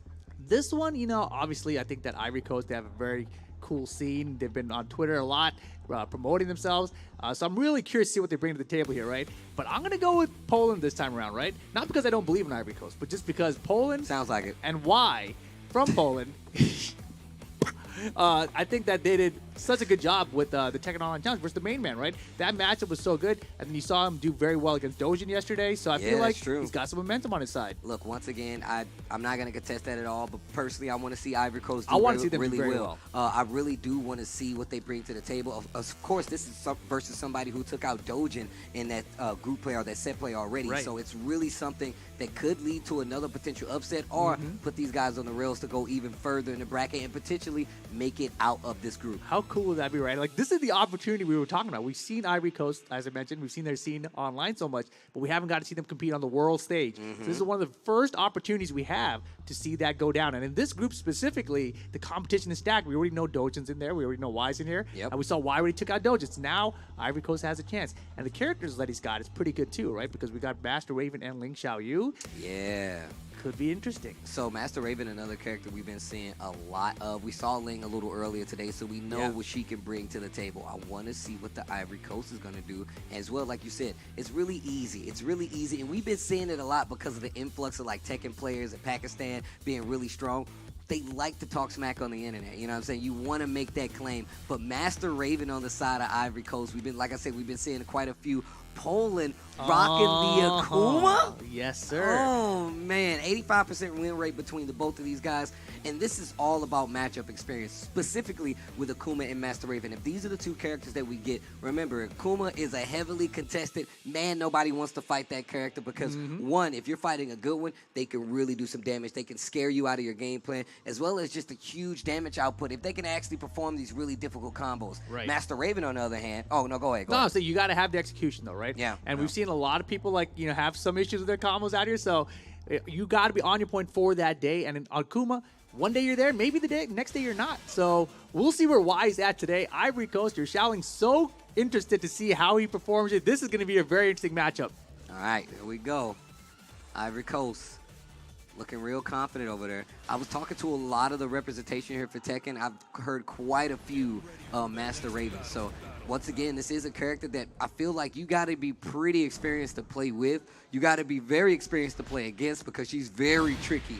And let's see what happens. Vermilion Gates. Man, this stage is so cool. It is, and it is going to be, in fact, the Master Raven here, not the Ling Xiaoyu to start things off. Very curious. I haven't seen this matchup versus Akuma versus Master Raven at all, really. So I know Ling Xiaoyu can get very tricky with it, right? But Master Raven, I'm very curious. She's got that counter. It's like frame one. So we shall see. Game on. And look at that movement already at play. 4-4-4 from Akuma. Good block. Nice block. Hold on. Spacing looking really good for Ivory Coast so far. Movement too. And I like the slower approach out here from Master Raven. Nice anti-air that time. I literally was about to say, now let's see how they deal with the demon flips, the jumps, those 2D jumps coming from a character like Akuma. Ooh, wow, catches you ducking, can't get the catty corner combo. Should be the round. The pixel. Harada oh my goodness. Akuma had it. No meter, though. No meter. Ducks under the throw. Oh Didn't my get gosh. the punish. The and now has the with meter. Rage Oh my God. over. Rage and Demon Son Goku sucks. What did you say? The pixel comeback. That's what I'm seeing. Oh Poland my stealing God. the round. Why did you give him a chance, Steve? Why? I see what you did there. I did. But that's exactly what we talk about with this character. So explosive, always ready. The minute 50% meter became available, got the hit, cashed out, and that actually stole the round, especially with that Raging Demon. And, that's the thing. He had to have the execution to land the combo, right? If he dropped the combo, he wouldn't have gotten the round. So good stuff to Y to close it out there. Little statue kick there, keeping the character honest. A little slow to check some of these jump ins. Nice whip punish from the Ivory Coast. Hold on. Once again, I'm already becoming a fan. Of course. Man, I love the attempt there with the wild standing one, just a little bit late on it. And the anti-air is solid, but doesn't get the float conversion with the running 3 hits. Uh-oh, meter. Oh, wow. I was about to say. If that wild standing 3 defeat hit, he had the meter to that was FADC over. after It would have been over. Yeah, that would have been another comeback, but Ivory Coast holds on. Wild standing 2 counter. Hit. Ivory Coast. Oh, let me see it. Big damage. I'm not done yet. Oh. Master Raven punish that. Yes, yep, give me that wall splat. Ooh, and look, the this way. Yo, Ivory Coast. Oh, wait, the jump in. Oh, my gosh, that was so close to death. And now Akuma so deadly, but not going to get a chance to make the comeback. Okay. It's getting a little antsy. I'm getting a little scared here. Okay, full combo conversion here. Look at the carry on this. Nice check. Nice awareness by Poland just to stay down. Yeah, Y's got full meter now in that Akuma. Wow, she was back there with both. It didn't connect on her back. Big damage here. We got all combos. the meter. Balcony break, yes, sir. Oh, man. We got the other wall? Oh, my goodness. gosh. Yo, why? Spring, I'm out. Oh, I can't believe these jumping in kicks aren't landing. The timing's just been a little bit off. Nice Why sidestep. does he have a combo for this? Wait. With the rage, too? No. Double. Spins oh my the gosh. blue. Yo, did you see the triple snake dash? Yo. No, but what the counter? I'm a ninja. Another I'm a ninja. Oh, my God. Oh. He's a living Oh, my God. Are you kidding Yo, me? Poland, Are you another kidding me? Raging Demon to bring it back. Son Goku Suns. Yo, Ivory Coast, that was silence, but you got to close out right now. What a round. He was playing with his food. He made it stylish. He made it instinct, but it's final round. Game 1. My God. Let's go. Oh, he spaced out the down 3 and got the wild stand and went for the launch. Gonna get the wall. Big damage here. What's the guess? Gotcha ducking. Ivory Coast. Uh-oh. Spins the meter. No more meter now, though. Wall splat. That's gonna be big damage regardless. Yeah, but now the comeback's harder to make for Akuma. And there's a big block. That should be the round. The wall is there. The wall with range. Whoa. Oh, my gosh. Wow. That was terrifying. Oh. Ivory Coast holds on and gets the first game, but that could have went either way there. That was terrifying, the way the action was the wall. And they're going right back into it. That's what I like to see. Game 2. That's what I like to see. Oh, my gosh. Catch my breath. I knew this was going to be a good one, but damn, it's better than I thought. Yo, Ivory Coast, hold up. Oh, big nice block from Y. Gonna get the wall. No, tries to get Tatsu. That was a weird call. Wow. Ooh, that was bad. And Ivory Coast waiting, getting the big launcher here. Look at this wall carry. A lot of people forget to talk about how good her wall carry is. What a duck on the 4-3. The awareness. That's not a move you see ducked a lot. It's not a string that Akuma players use in the open a lot either. But there you go. Snake dash, crouch dash, get the quick stand. And Ivory Coast first round game 2. Oh, big counter hit once again. Knows that Poland is really trying to force that gameplay with Akuma. I bet you meter was the whole purpose right there, right? You didn't have the meter anyway off the jab. Big swings coming out of Poland. Great reads on the blocks coming out of Ivory Coast. I mean, Y had an opportunity there, ducked the high, could have had launch, had meter behind it, but didn't pull the trigger. Look at how brave Ivory Coast is playing versus Akuma, just in his face ducking. Down 1-2 actually hits this time. Believes in his defense. Out of the The air. catch, big damage, that should be it. No, the scaling kicks in, and right now, 2 rounds to none in the second game. Man, Ivory Coast. Then again, trying to It does it again, repeat offender, do it again. Oh boy, we got the wall right here, Master Raven. I'm not done yet. The 1-1-4. Got him, and that's the perfect to close it out. Ivory Coast gets it done over Poland, 2-0. Yo, as Master Raven says, it's just business. It's business, bro. It's nothing personal. It's just business. I'm the leader of this ninja organization. I got bills to pay. It's just business. It's just business. See you next year. Man, like I said before, You don't know. it's really one of those things where you literally think about this. we don't know when they're ever going to get a chance to play It's again. so rare, right? I was talking about this is Ivory Coast like first time on the world stage. But let's take a look at some of the highlights, guys. Man, was that a fun match to watch. The first game was crazy. The first round, bro. The first round. Yes. The first round was ridiculous. Finally, and he tried so many times, got it. And now that Raging Demon able to be used in a combo after a screw state. He couldn't do that when Akuma was first in the game, right? That was something that came later on. That's a big difference maker for him. And I can tell you right now, one of the things Master Raven did in this matchup was just contest very early on. Really good with the whiff punishment, the spacing. This and combo. Just challenge, that combo was sick. And just challenging in a lot of instances when Demon Flip was there, had multiple answers, whether it be four, whether it be a jab, whether it just be sidestepping to make sure that it doesn't hit. And the wall-to-wall combo right there after the balcony break, another Raging Demon with 7 seconds left on the clock. I didn't even see that part. Time I was so down, wrapped up in the bar, match. But then this end here, this final round, Shaolin started playing his food a little bit, right? But they had to close out, right? And then that was this wall almost right there. If that jumping was a regular jumping, not a demon flip, that would have probably been the game. So that was huge. And look at the movement coming from Ivory Coast, just constantly snake dashing in your opponent's face. That says a lot about how confident you are in your own offense, your own defense, and just maximizing a lot of situations when it came to the damage. Got him, the frame trap, and the perfect for Ivory Coast to close it out. Another set of wins there, so that's looking good for Ivory Coast. Another 2-0, and that is like, think about what we saw. We saw Dojin get taken out 2Y, and now we see Ivory Coast take it 2-0 over Y. That's a little up. I'm telling you right now, I would love to see how those records are playing out. That group is going to get very crazy, right? Because of that, the head-to-heads are going to be the first thing they look at, and those head-to-heads are wild already, right? So if Ivory Coast beats Dojin, Dojin might not make it through. See, and this is exactly what I was talking about. This is exactly what I was mentioning. Every match, every round counts because we don't know how that's going to play out. I'll be interested to know some of the other players' records in that pool, especially somebody like Dojin. I want to see what Y's doing. I wonder how far along he's in his matches because obviously this is round-robin format, so every person in that group will get to play each other, and whoever has the best record, the top two will be making it out and into that main bracket. So regardless of what happens, we're only going to have two people to make it out. I know we got some amazing matches that we're looking at. A lot of great players, a lot of great countries out here doing it proudly, but only two make it out.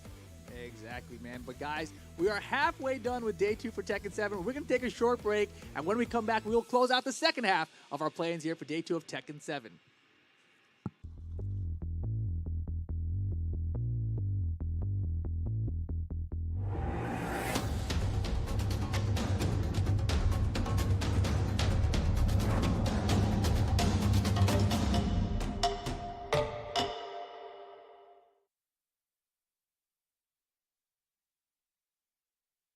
Get Galaxy A33 5G.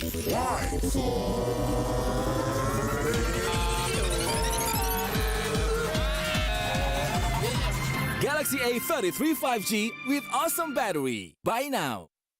Get Galaxy A53 5G. Why? Because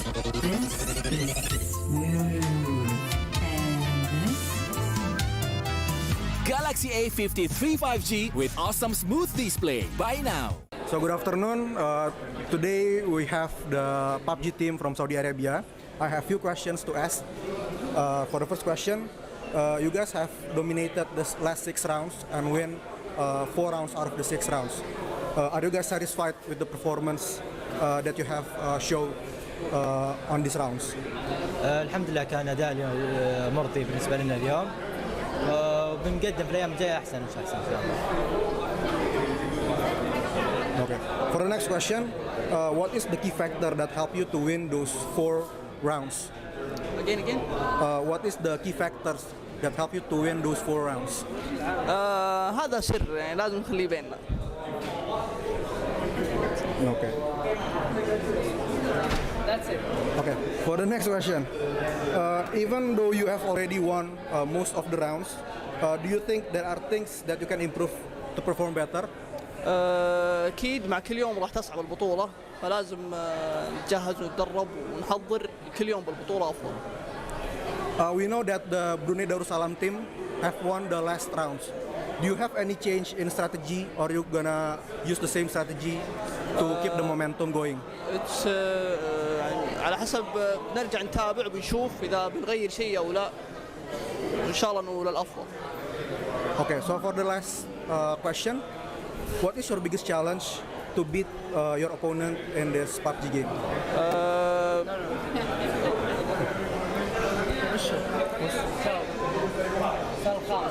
السؤال الخامس أكبر المخاطر إنه الخصم يكون اند زون وأنت اوت زون وماسك كومباوند، فهذا الشيء مرة صعب يعني، فلكن إن شاء الله again. Okay, thank you. That's it. Selamat datang di sebuah pengalaman perjalanan baru Indonesia bersama InJourney. Terbang bersama kami untuk melihat pariwisata Indonesia. Sirkuit internasional, bentang alam, ragam atraksi budaya, produk lokal asli Indonesia, warisan budaya, keamanan dan kenyamanan. InJourney membawa keramahan Indonesia ke dunia.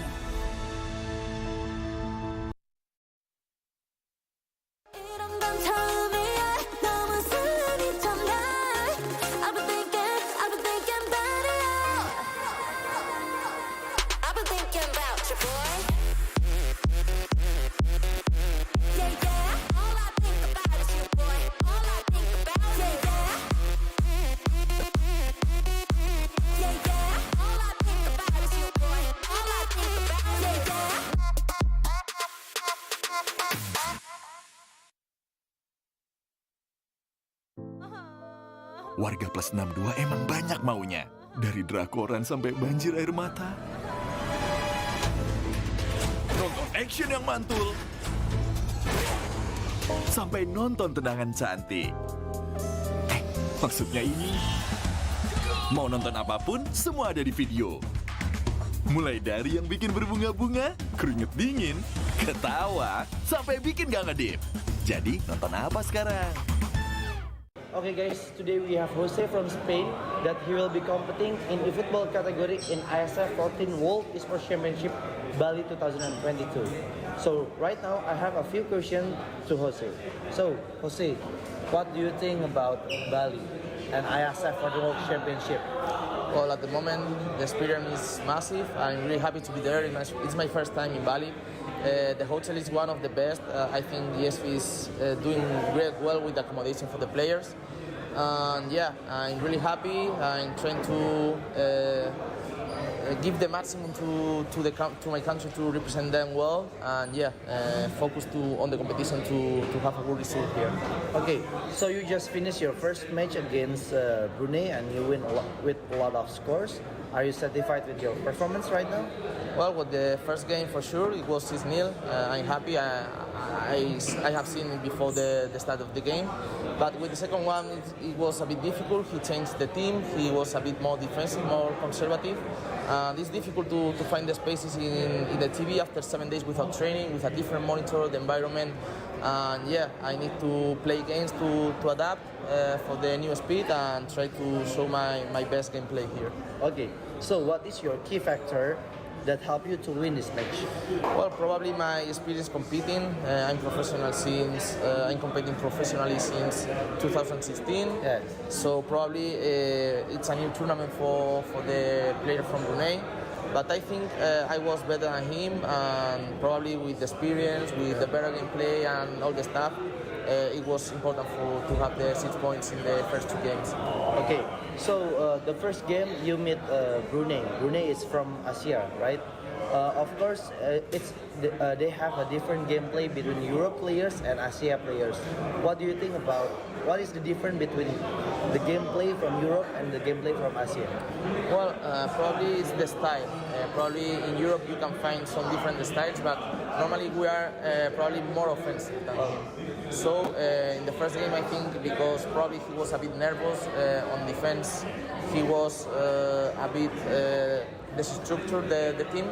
But with the second one, he was really calm. He was really organized, structured the team, and after that, with some spaces, he was his chances also to make the draw. But I have luck. I have the 2-1 and the 6 point that is the most important at the moment. Okay, so next match we will meet are facing another country. Do you have a different strategy or what? Against Bosnia? Sorry? Against my next opponent? Yeah. Well, for sure, I met Bosnia in the group stage of Montenegro in the European. I know him, he's really solid, he's really good on the wings with the standing cross. So he's really dangerous, so yeah, probably I will start with the same because I have the 6 points and I think it's fair to keep pushing with the same formation. But of course I have a B plan if the things is not working well. Okay, so that's all my question. So thank you, Jose, for your time. I hope you the best in this tournament, okay? Really thank you guys. Bye. Hi, back again with me Sigit as your field host. So round 1 of the eFootball 2023 has already done. There's a lot of intense games and emotions. So first match between Ghana versus Suriname win with a tiny score 0 versus 1 for Suriname on the leg 1. On leg 2, Suriname take the lead with the same score 1-0 for Suriname. Second match of Montenegro versus Uzbekistan. Montenegro dominated Uzbekistan with the score 3-1 on the leg 1. Montenegro again dominated their opponent with the score 3-0 on the leg 2. Third match between Bhutan versus Korea won by Korea with a tiny different score 1-2 on the leg 1. On the leg 2, Korea back again with its the best performance by winning the match with score 2-0. Fourth match between Bulgaria versus Maldives. Bulgaria had to give up in 2 different against Maldives with score 0-1 and 1-2. Fifth match between Chad and Iraq. Unfortunately, Chad surrendered with 2 legs in a row without a fight against Iraq with the stunning score 0 versus 10 and 0 versus 7. Sixth match between Trinidad and Tobago versus Tunisia. Tunisia dominated Trinidad and Tobago with the score 6-0 on the leg 1. On the leg 2, Trinidad and Tobago defeat again with score 2-5 for Tunisia. Seventh match between Brunei Darussalam versus Spain won by Spain with score 0-6 on the leg 1. And Spain's success to defeat Brunei Darussalam again on the leg 2 with the score 2-1. In the last match between Bosnia and Herzegovina versus Thailand, Thailand won with a tiny score 1-2 on the leg 1. For the leg 2, both teams had to share point because the match ended with the same score, 1-1. So, that's match result from eFootball 2023. I will be back for another report score. Cheerio.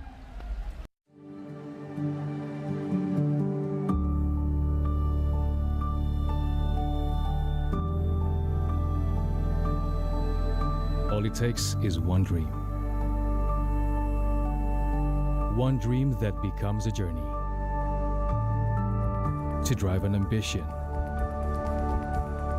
Believing in yourself. Persevering challenges. Always focused on the dream. To grow aspirations. Having the will to keep going. Building a future with a legacy. Knowing dreams can come true. Over 11 years of growth. The spirit of entrepreneurship. Created possibilities.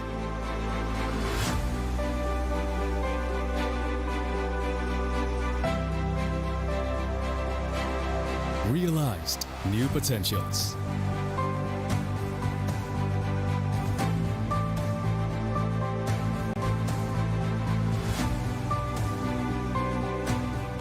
Innovate for the better.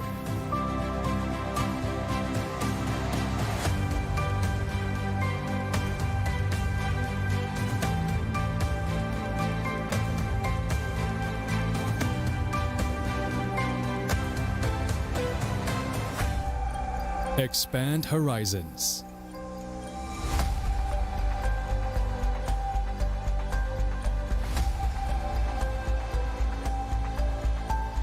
To change lives.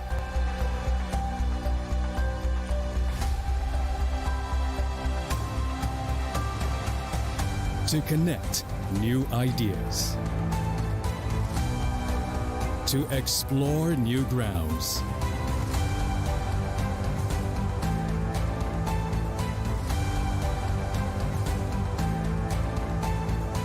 With the future in sight.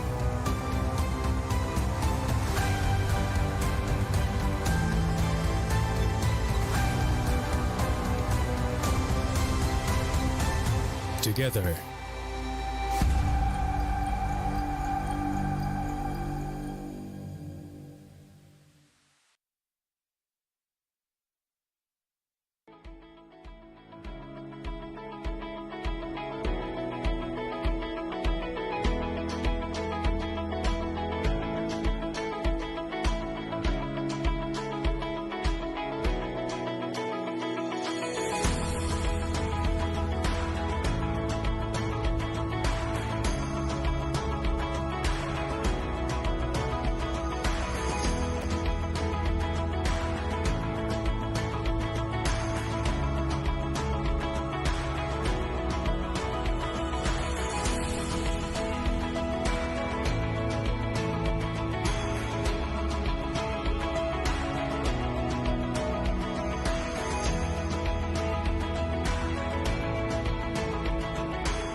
Welcome back, guys. You guys are watching IESF 14th Annual World Esports Championship. Rip and Tasty Steve at the fire stage for some Tekken 7. We are halfway done with day 2's plays. How you feeling so far, Steve? Man, these matches have been crazy today. Nothing less than what I have expected. I'm going to tell you right now. Once again, I told you I was going to fall in love with somebody. Who was it? I was about to say Ivory Coast. Thank you so much. Busting out the Master Raven, making it look nice on top of that, and versus a character like Akuma on top of it, it really does kind of tell you exactly what these players are bringing to the table, because everybody complains about that character. But we move on to the next one, and the next one is a very interesting situation. It's a very interesting situation. The country we got represented here, we got the Bahamas going up against Venezuela. We haven't seen the Bahamas here, but he's been playing a lot of matches in this group stage so far. We saw Venezuela. Yesterday was Foucault. He brought up the Marduk. We talked to him at breakfast this morning, and, you know, I was like, what happened to the Bob, dude? Where's the Bob? He's like, Bob's boring. I'm done with that character. What? I was like, dude, you've been using him for like 10 years. I mean, I guess he's tired of playing for so long, probably, right? I mean, but we were talking about this yesterday. Bob has definitely seen a resurgence. Has never really been a bad character, and now I feel like he's even better, a lot more valuable. We've seen players like Ulsan actually still keep that character in his rotation, and we've seen a lot of strong Bobs in general. But this situation could potentially lead to a 3-way tie, and that's if the Bahamas doesn't come out on top. They're trying to move out. Came over, we talked to him a little bit. You could tell he's really thinking about this match, one foot in front of the other. But Venezuela, we've already seen, and we just talked about it. What character will we actually get from him? Will stick to the guns, tried and true, or what? I mean, it says Jack 7 there. We know he used Marduk yesterday. He's also got the Bob back there. Xiaoyu from the Bahamas. And, you know, we were just talking about that situation, right? So because he's played so many matches, he's got this crazy situation where if he loses, it's going to be a tied situation. But if he wins, you know, it's looking good for him, I think. So he's got to win. But against Foucault from Venezuela, that's going to be a little bit difficult to do, man. A little bit difficult. Well, I'm going to tell you right now, man, I got to go with the Bahamas on this one. I got to go with the Bahamas. When I see this guy all the time, definitely travel to events, really trying to make a name for himself, and really thinking about his country in this instance, which you should, you know what I'm saying? Of course. But you have to worry about the game more than anything. Your goal is to get the W and go home with it, but I feel like the XP, that experience in a game like Tekken, really does kind of put a heel in front of you when it comes to playing somebody like from Venezuela. Exactly, yeah. Foucault from Venezuela. I'm going to go with him, right? I mean, he's an old guy. Foucault's very old, like me. So I'm going to go with the old guys here for this one, man. Foucault, good luck out here. Going to be an interesting matchup. Obviously, Foucault been playing a lot of time, so he has a lot of experience against that Ling Xiaoyu matchup. We'll see if that's the character we get, though, because as things have played out today, we haven't always gotten the characters that people have written down up there. No, that's definitely true. I mean, we say Jack 7 was there, but we saw play versus Arslan, and it was actually the Marduk, and it was very good at that. So I'd be interested to see if we actually just don't see the Marduk here. but versus a Ling, I feel like Ling does have quite a few options to deal with what Marduk brings to the table. You still have to be really careful. I mean, a lot of characters have stuff to deal with it, but Ling is one of those characters. She can poke you a lot. She's got a lot of fast mids. Back one is going to be there. Like, those things are really going to play a part here. But here we go as we get into this game. Once again, we still have 2 more sets to be played here before anything happens. But this is a very pivotal matchup right here. The Bahamas is trying to get out clean, and the Jack 7 is locked in. It is going to be Jack 7 here against Ling, huh? That's very interesting for the matchup. I mean, but if you think about it, Jack's got a lot of good lows to contest AOP in some situations. Yeah. I still feel like it's a little risky because, you know, they're pretty slow, right? You really do expect the lows to be something that you have to contest a lot, and Ling's movement really does kind of give her the opportunity to play against it. But here we go. Yeah, and you know, as we've talked about, Fuko has a lot of experience against a lot of characters over many years of Tekken. So the fact he's bringing out Jack here specifically, I think he has some knowledge about the matchup, and we're probably going to see it here. So let's see it. Game 1, Bahamas versus Venezuela. Went for that jackhammer early on. Down 4-1. Yeah, that jackhammer is really going to be a tool. Yeah, it's really going to be a tool for Jack 7 to kind of keep this honest versus Ling. A character that you definitely have a hard time keeping honest. Get Good off throw of me. rate. That was an important one. The debug. Oh, big damage, and the down 4 not going to be the option. And it was started off really good. I feel like Venezuela Fuko is really trying to force this offense to where she's not going to be comfortable. Big follow-up on the damage here. Yeah, and you can see Fuko, he was prepared there, right? Ling Xiaoyu whipping from a distance, back turn, that risk of Cali roll, right? So he's like, I'm not swinging. I see that set from a mile away. Look at that stand 2. Just to control the neutral a little bit. Gets the parry. Was not ready for the follow-up, though. Actually had a situation where it could have worked out, planting seeds. Okay, big launcher here. The wild standing 2 found it. Okay, takes the Oki because wasn't going to get the wall, but that's going to cost him around. I don't know. I think he could have got the wall there, and he had Rage Art still available, too. I feel like that could have been a combo, balcony break, Rage Art. That would have been very close to get there. But Fuko gets the round, 2 rounds for Venezuela. Oh, what a duck under. Seeing some character familiarity, knowing the matchup a little bit. Going to get the balcony break and play properly? No. Just takes the hard knockdown. Going to save the balcony break. Yeah, keeps the positioning for the wall. Down for 2 float. Yes. Taking the Oki once again. Oh, my gosh. There's those Rage rolls. They're mode. starting to add up. And back one coming out at the last second, and that's 3 rounds straight. And this momentum is definitely in favor of Venezuela right now. Bahamas needs to slow it down. Fuko knows exactly what he's doing. Yeah, and again, you know, you see at the end of the round, Ling Xiaoyu go for the back one. It's such a classic Ling Xiaoyu get off me move. And even on trade there, obviously terrible for Ling Xiaoyu. So Fuko swings like, I don't care if you back one. But let's see if Lucius can turn things around here. Glass is coming off. Uh-oh. Actually went and picked the stage, took the walls out of the equation. So going to Infinite Azure 2. Yeah, Jack is very scary when your back is up against the wall. You know, those down back 1 low posts start coming through, the full crouch low start hurting, and now you start thinking about everything, right? So let's see how he plays you with the Infinite stage. No walls to get in your way. Oh, hugged him. Decent damage here. And just really doing a good job of keeping Ling honest. Oh, he tries to use that same setup from last time. Fuko says, nah, nothing doing. I'm not falling for it again. He had the forward 3 on counter it, so he could have went for the launch opportunity, right? You can't hold forward and mix it up, but Fuko hasn't been doing so. And what a call out, that while standing 1 there. It really seems to have the rhythm of what Lucius wants to do, man. Bahamas is in trouble right now. Yeah, big trouble planting some seeds here. Low parry, though. Okay. Takes the Oki once again. Yeah, like I said, I think it's just you want to take the reset in that situation. I feel like you want to take the damage because, you know, you're behind a little bit. But now, life leads in your favor. Venezuela on the ropes. Nice punish. Trying to use that back turn pressure. Venezuela does not care. Fuko does not care about you trying to force this game, both in rage. Double rage opportunity for the Bahamas. Oh, went for the debug. Oh, that's going to hit for sure. So good. That was crazy. You know what's even crazier? I'm pretty sure he stuffed the debug, which was supposed to be his rage gone. He definitely but did. Because he prevented the rage art, the rage was still there for the rage art. Get your this air. Volcano Buster combo. Bonk. There you go. Jackhammer, and he is really in his head right now. He gave us a 1 anyway. 1.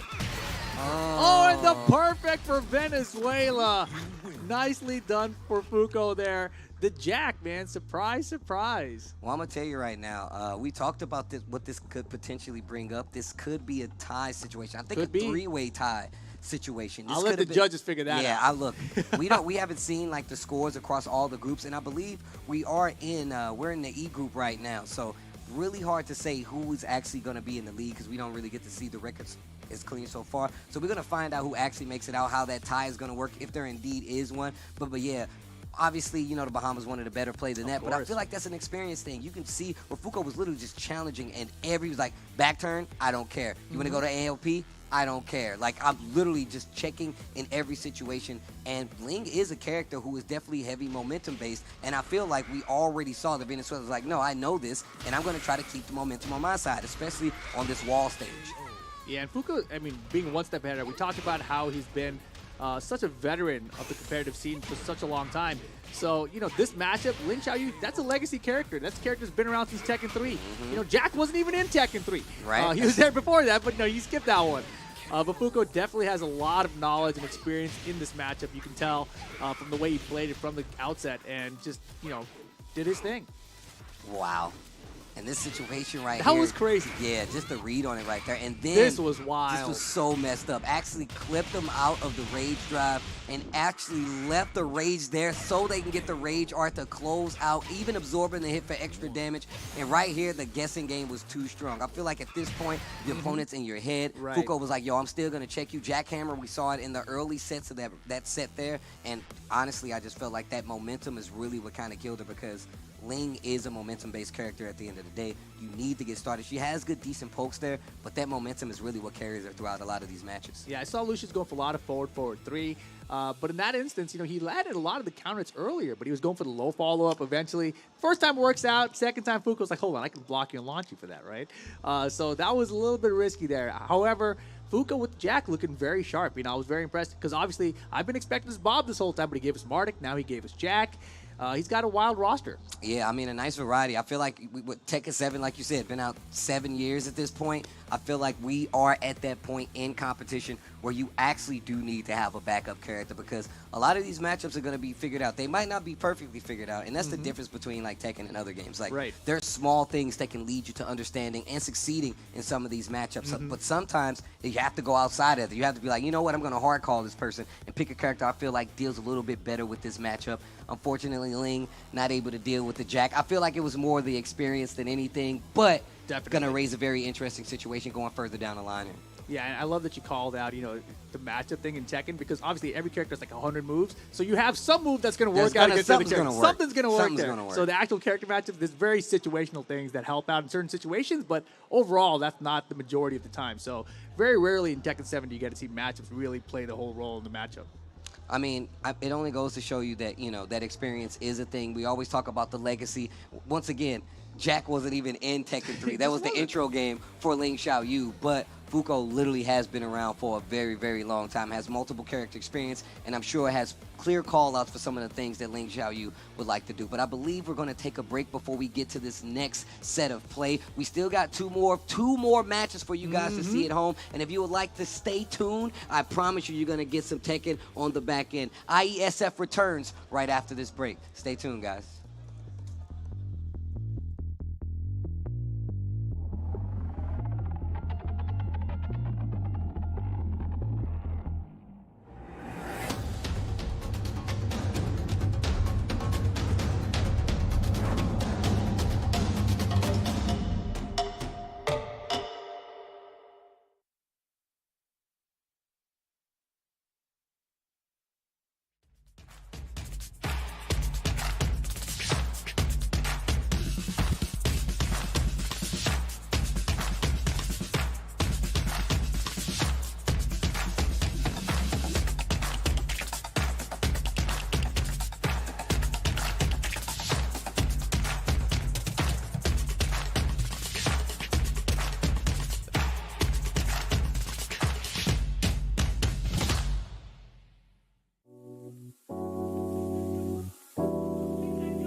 Fendi and Adana, Karen, they be sharing all their money, got me wearing fly. Girl by IES, and they say they love my ass. And 7 G's to religion. I say no, but they keep giving, so I keep on taking. And no, I ain't taking. We can keep on taking. I keep on demonstrating my love, my love, my love, my love. You love my lady lumps, my hump, my hump, my hump. My humps, they got you.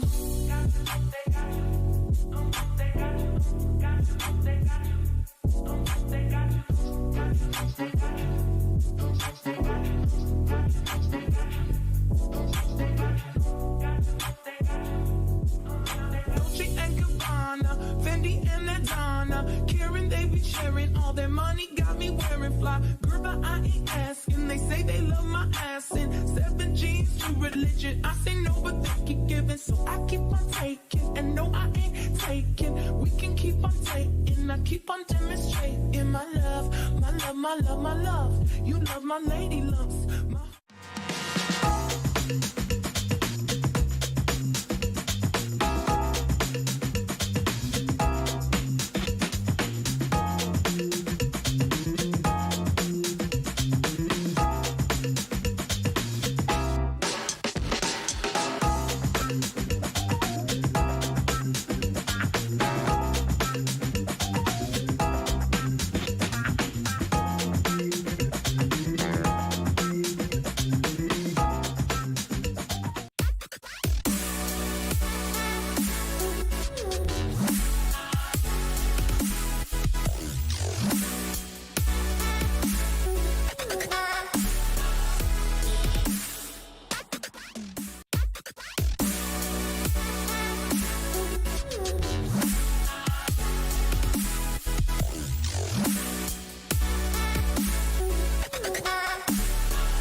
Get Galaxy A33 5G.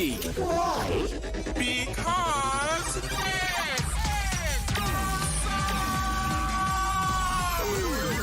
Galaxy A33 5G with awesome processor. Buy now. Get Galaxy A53 5G. Why? Because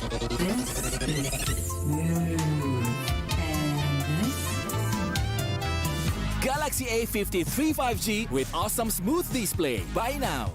So good afternoon. Today we have the PUBG team from Saudi Arabia. I have few questions to ask. For the first question, you guys have dominated the last 6 rounds and win 4 rounds out of the 6 rounds. Are you guys satisfied with the performance that you have shown on these rounds? الحمد لله كان أداء مرضي بالنسبة لنا اليوم. وبنقدم في الأيام الجاية أحسن إن شاء الله. Okay. For the next question, what is the key factor that helped you to win those 4 rounds? Again. What is the key factors that help you to win those 4 rounds? هذا سر يعني لازم نخليه بيننا. Okay. That's it. Okay. For the next question, even though you have already won most of the rounds, do you think there are things that you can improve to perform better? أكيد مع كل يوم راح تصعب البطولة فلازم نتجهز ونتدرب ونحضر كل يوم بالبطولة أفضل. We know that the Brunei Darussalam team have won the last rounds. Do you have any change in strategy, or you gonna use the same strategy to keep the momentum going? It's على حسب نرجع نتابع وبنشوف إذا بنغير شيء أو لا. إن شاء الله نقول الأفضل. Okay, so for the last question, what is your biggest challenge to beat your opponent in this PUBG game?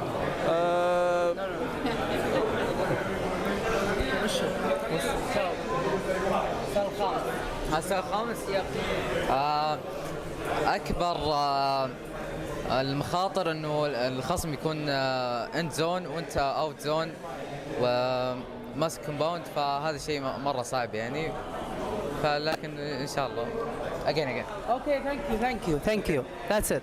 Selamat datang di sebuah pengalaman perjalanan baru Indonesia bersama InJourney. Terbang bersama kami untuk melihat pariwisata Indonesia. Sirkuit internasional, bentang alam, ragam atraksi budaya, produk lokal asli Indonesia, warisan budaya, keamanan dan kenyamanan. InJourney, membawa kerambahan Indonesia ke dunia.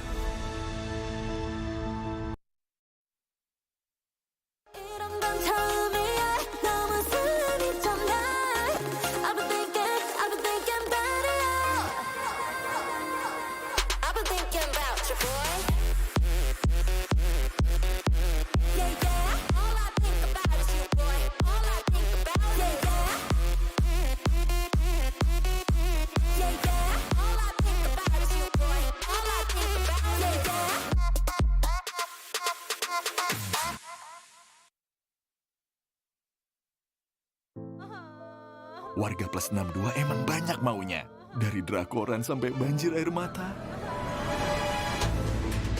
Nonton action yang mantul. Sampai nonton tendangan cantik. Maksudnya ini. Mau nonton apapun, semua ada di video. Mulai dari yang bikin berbunga-bunga, keringet dingin, ketawa, sampai bikin gak ngedip. Jadi nonton apa sekarang? So, welcome to the IESF 14th World Esports Championships Bali 2022 with me Sigit as your field host.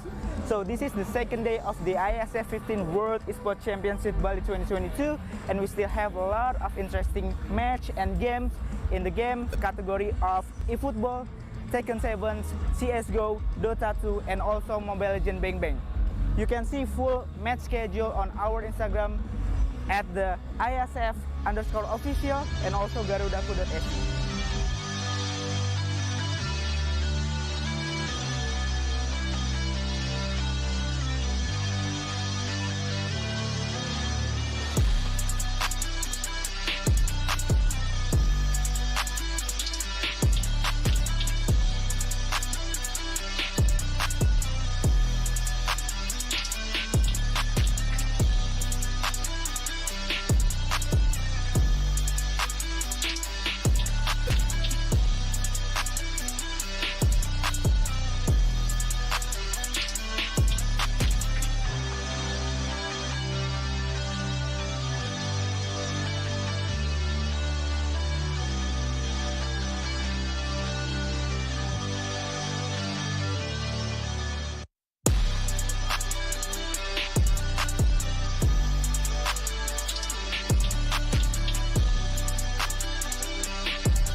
So, before we go, did any of you miss the excitement of the day one?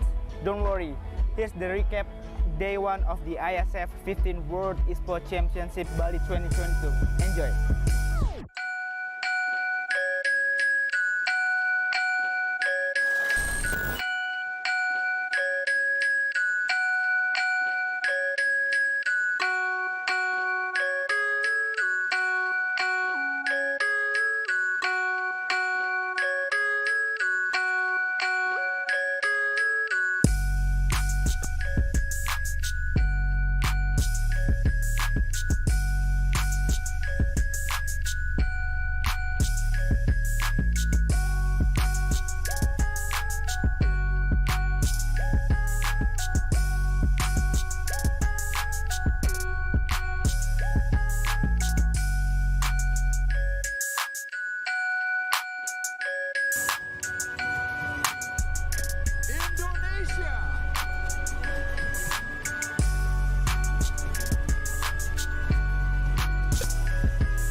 Saya membuka secara resmi 14th World Esports Championship.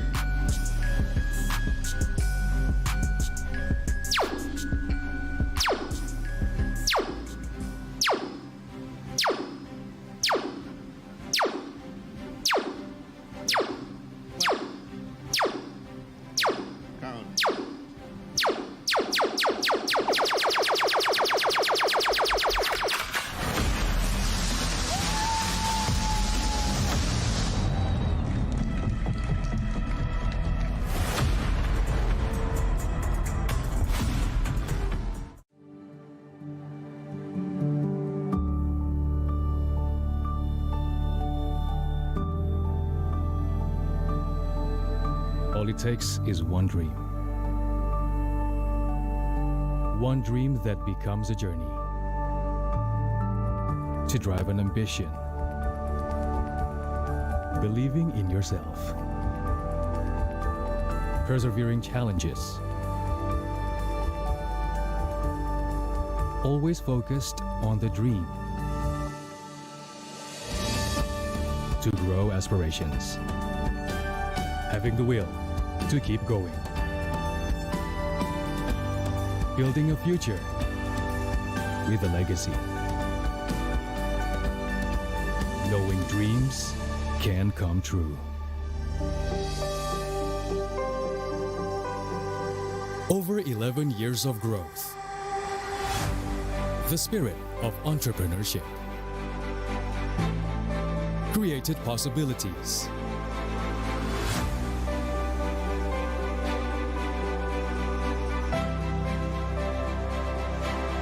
Realized new potentials.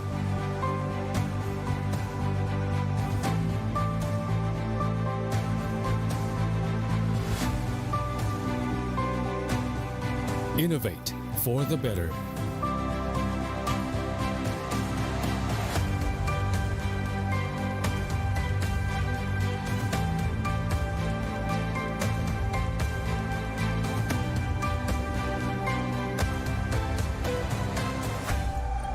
Expand horizons.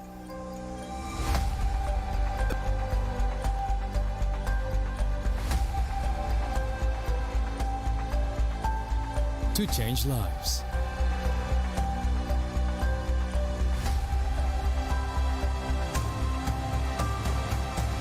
To connect new ideas. To explore new grounds.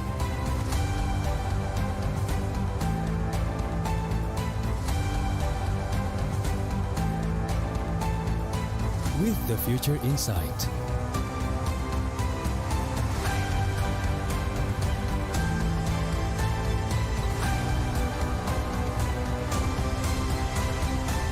Together.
IESF World Esports Championship. This is the 14th edition. We're back with more Tekken 7. Tasty Steve, Rip, we got 2 more sets to play here, and it's still going to be electric. We have Australia coming up versus Team IESF, of course. 2 other strong representations. Australia, we've been there a couple of times in the name of Tekken, so I'm really interested to see who we have here representing.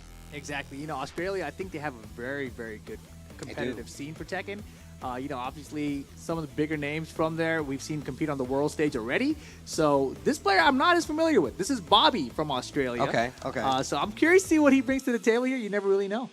Yeah, man, I want to see these characters. Once again, a lot of these people coming, they're playing characters that we might not even be too familiar with in the instance of, like, matchup-wise. Because sometimes these regions, we've talked to players who have literally said, hey, man, I've never even played this matchup before, so I don't even know how it's go. How about Steve versus Master Raven? Master Raven versus the Steve. Now, this is, like I said before, this is one of the players. I talked to Bobby earlier from Australia who was telling me that he is a Master Raven player. Steve, the first one we've seen on stream all weekend, I guess the first 2 days we've been here, and I think this is going to be interesting. Steve, a very strong character, not the easiest to play, I will say that, but does have a lot of tools to deal with a multitude of the cats. Might not have the easiest time getting launchers, but he definitely can be annoying when it comes to evasiveness, getting in, and just being all around, making sure you second guess yourself because of that big counter hit back one situation that he can set up. Exactly. I think Steve's main tool is the keep out, right? He wants to counter hit you, prevent you from coming in. If he wants to approach you, he's also got a big counter hit tool with that down forward too. Combo a little bit harder to pick up there. But, you know, it is a difficult character, especially if he's behind, right? Because if he's behind, he's got to make a comeback. There's not as many big, strong lows that Steve has. They've given him a couple, right? I think Corsica forward 2 is the low that they gave him now. Yeah, but overall, it's still a harder road for Steve to make a comeback than it is for other characters. Yeah, and Master Raven can be really annoying in this matchup, I feel like. Not like from personal experience, but I feel like just projection-wise, I feel like she can be really annoying in this matchup. She has great movement. She can still has her own pokes of her own. She can set up for her own little frame traps, but I feel like just being able to keep away from Steve with punishment will be the name of the game here. But once again, Steve is a character that really can hurt you. He can make you second guess a lot of your choices up close because of, like you said, some of that counter hidden guessing. Who you got, Steve? I'll take the opposite. I'm gonna go to Team IESF. Wow. I want to see what happens. No offense. Selling out to the sponsors, to Bobby. Steve. No I see how it offense is. to Bobby. You know, he's a great guy. I already talked to him, but I want to see what Team IESF brings to the table. Then I'll go with Australia. Okay. Because I've been there and I like them. I mean, wait, what? That's not what that means. I see what you did there, Steve. You like Team IESF? I got it. I'll support my Australian friends, even though I don't support their Tim Tams. All right, Rip, shut up. All right, here we go. We're gonna get into it. Master Raven versus Steve, the first one that we're gonna see this week. You just picked Steve. That's all you picked. Your name is Steve. His name is Steve. What's wrong with that? You got to go with what you know. Steve sounds like a good guy. I'm just saying, in video game form too. I don't want to fight him myself, but you know. All right, well, here we go into the game. Team IESF with that Steve Fox, Australia with that Master Raven. Oh, boy. Ivory Coast showing me a little Master Raven earlier. Bobby, one of the first people that I actually ran into here once I got to the venue. The first day, I was like, hey, he was like, yo, I can't believe you guys are here. He actually talked about you and I being. He's like, man, I'm glad you guys are here. And we've been to Australia a couple of times at that. And they do have a very strong scene. Shout out to Melbourne. Melbourne. Round 1. Game on. It's one of the things I learned how to say it correctly. I know. Do you mean Melbourne? No, I meant Melbourne, Australia. I like the guessing from being forced right here. And this is exactly what I'm talking about. A little reluctant to kind of pull the trigger versus a character like Master Raven because of that. Not sure if that was a counter hit, but could have committed and got the launcher right there. Oh, I love the down forward one check there. Master Raven while stand 2 safe and blocks. A common setup is to do the while stand 2 and duck again, so he immediately checked down forward one and the hit. So, you know, already showing that he has some knowledge in the matchup. But Australia, first round. Yeah, that spring kick actually gets Australia out of trouble right there. I like the awareness. Down forward ones to try to get a gauge on what's happening, right? Yeah, lots of ninja trickery coming on. Ooh, a lot of these down forward ones are just to prevent the wild stand 2 duck, restand wild stand 2 again.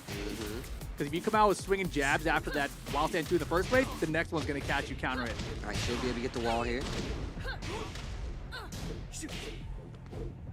And once again, just jockeying for position to try to get that wall. I love that move. Break on the 1+2 throw. Yeah, but he shouldn't even gone for throw. He should have been Sonic Fang. Yeah, that's right. Speaking of that Sonic drive, slow pace match here for Steve, and you can tell. I feel like you typically don't see Steve play at this pace. He's playing a lot faster in a lot of instances. I mean, this is a very defensive Steve gun, right? And when Steve is played this defensively, it's very hard for opponent to approach because if he's approaching, you got to be worried about that back one the whole time. Great break right there.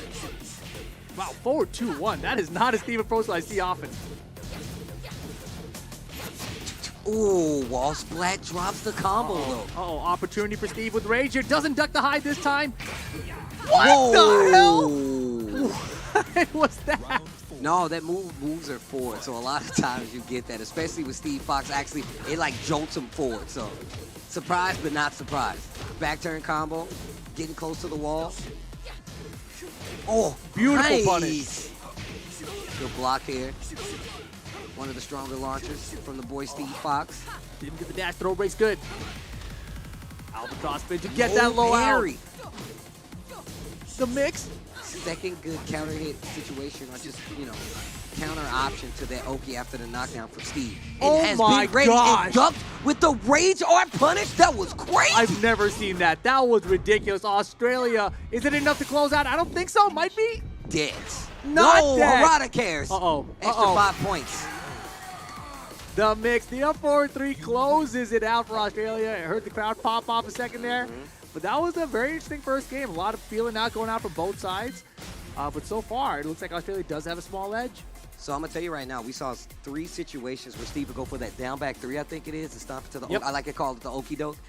Every time, Bobby had an answer. Yeah. The first time he did spring up. I forgot what he did the second time, but then the third time he just ducked the Rage second drive. hit and went for the rage drive. So, I mean, very much familiar with the matchup. And that's another thing that kind of happens from, this group play, right? This play-in play, is because you get the opportunity to already know who you're going to play. You can study a lot harder for these matchups when you start from this kind of tournament play.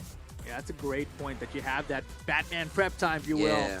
to really study the characters and the matches you're going to run into for your specific group out here. But you see Team IESF taking their time here, considering their options before rematching.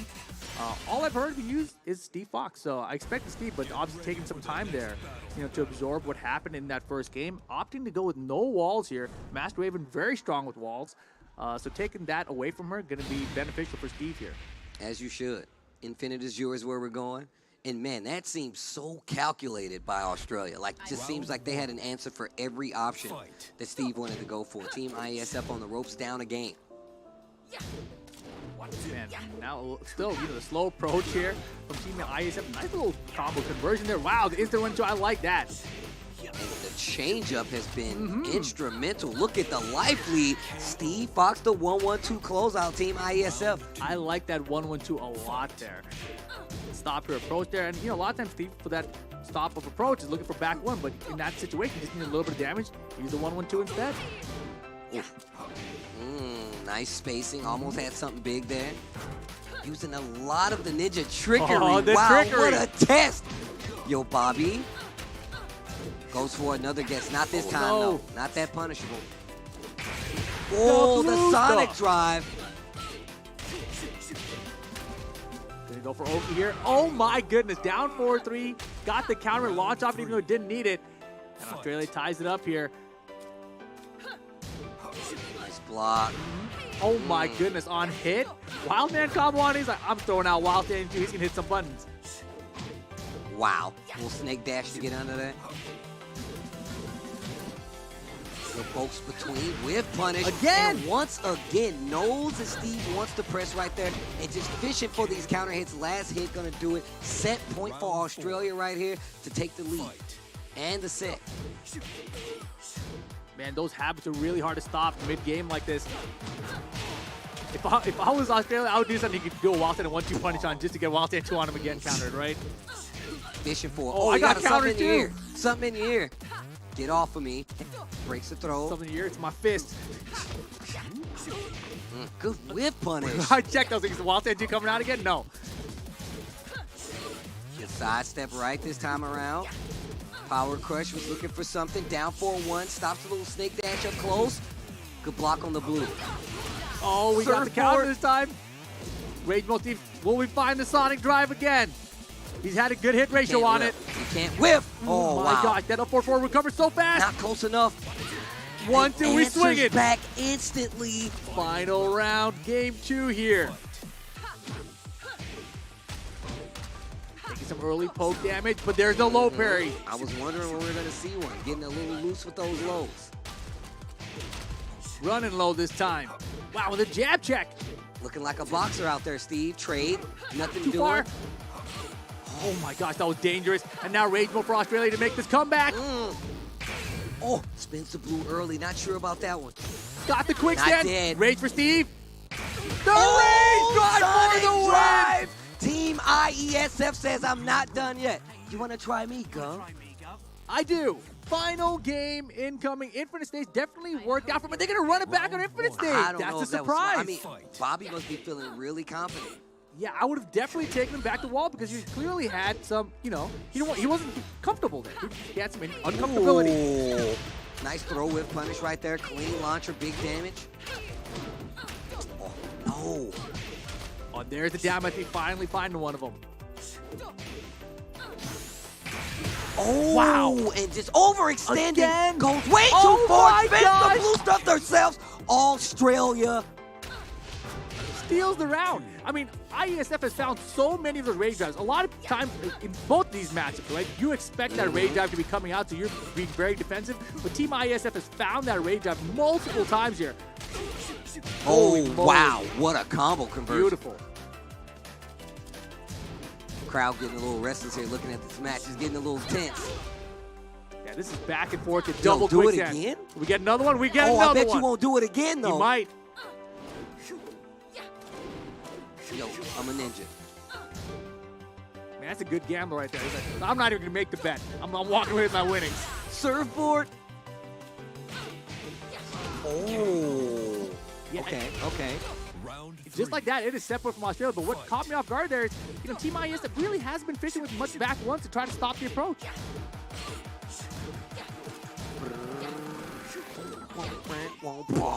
Oh, slide. on the drop, nice. Flash kick. Oh, wow. It's not enough. Last chance. IESF in trouble.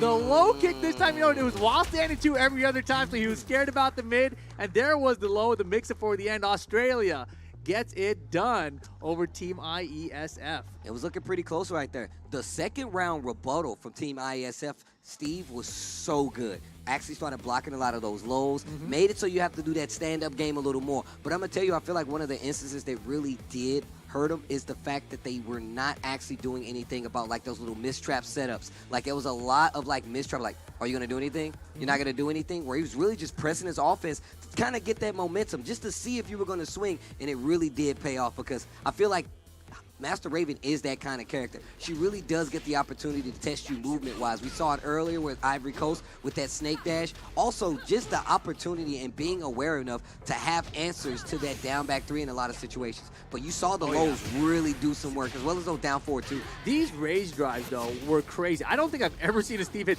this many rage drives. It's one of the better rage drives in the game, but still, like, phenomenal stuff. And yeah, it screwed him twice at least in the entire set, right?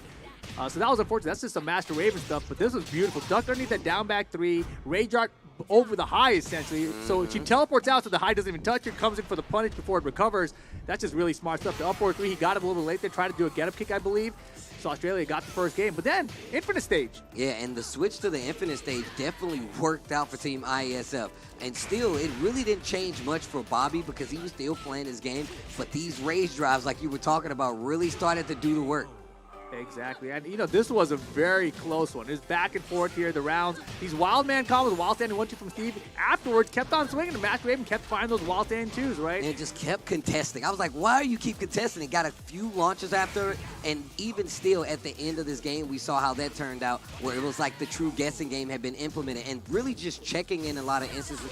Dash up, 1-1-2, and then we saw it again. The blue stuff, not wasting any time, not wasting the rage at all. And there's another one. And that one was costly, right? Yeah. Wrong combo and the rage drive right over on top to answer back. Man, this was close. And finally landed the counter. Went for it a few times, actually, but that was finally the one that did it. And that's in the final round. You can see Team IESF was freezing up over there. Quicksands came out, and then this here, after this, no wild stand 2. There's the low. That's the game. And it's going to be Australia getting it done. I picked them, right? I do like the mind game that was, established early in that situation. Actually came back to get the round closeout for Master Raven. It really did make a lot of sense. Full circle, you got to watch for the ninja trickery. And it's been quite a few Master Ravens that we've seen. And they've all have their little nitpicks, their little niches that they add to their gameplay. It's interesting because Master Raven is one of those characters where we saw when the latest patch came out, she was nerfed a little bit. We're like, Master Raven, why would you nerf Master Raven? Who uses that character? Apparently everyone around the world. Everybody else around the world, everyone's using that character. using that character. And it's not like that character really did have an issue. always had damage, always had amazing wall carry, some of the best in the game if you know what you're doing, in all honesty. Right. But it's more about getting her game set up because you really have to force this guessing game, and we saw it a lot coming from Australia, and I think that's why it played out. Slow to the start, but actually worked out in the end. That second game could have been disastrous, especially versus a character like Steve, but we saw how that ended up turning out. Exactly. So that does wrap up most of our match today, but we are not done yet. We still got one more to go to close out day 2 of Tekken 7 here in these play-ins, guys. So don't go anywhere. We're going to take a short break, and when we come back, we're going to wrap it up.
They got you.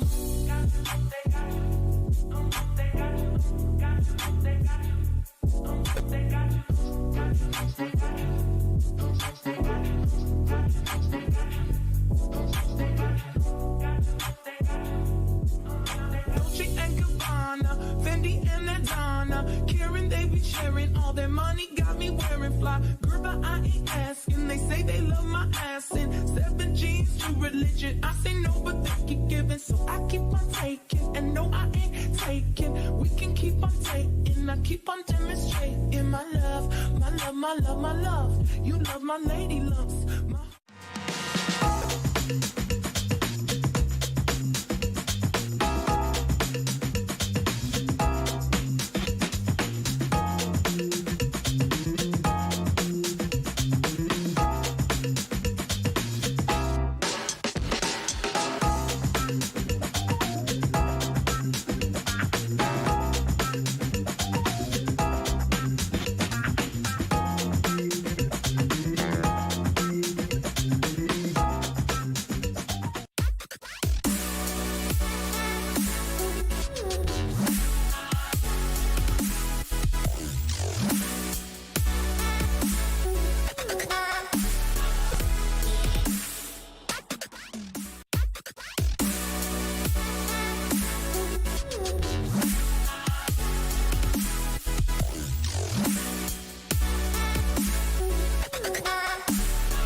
Get Galaxy A33 5G. Why? Because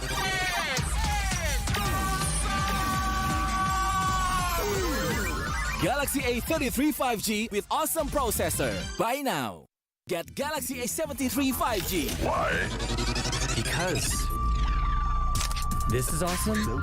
This is awesome. Awesome detail. Awesome detail. Awesome detail. Galaxy A73 5G. Take more awesome details. Buy now.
welcome back. IESF 14th WEC World Esports Championship. Rip and Tasty Steve, Tekken 7 Fire Stage action. We got one more set for you guys today. Of course, just like yesterday, the matches have been fantastic.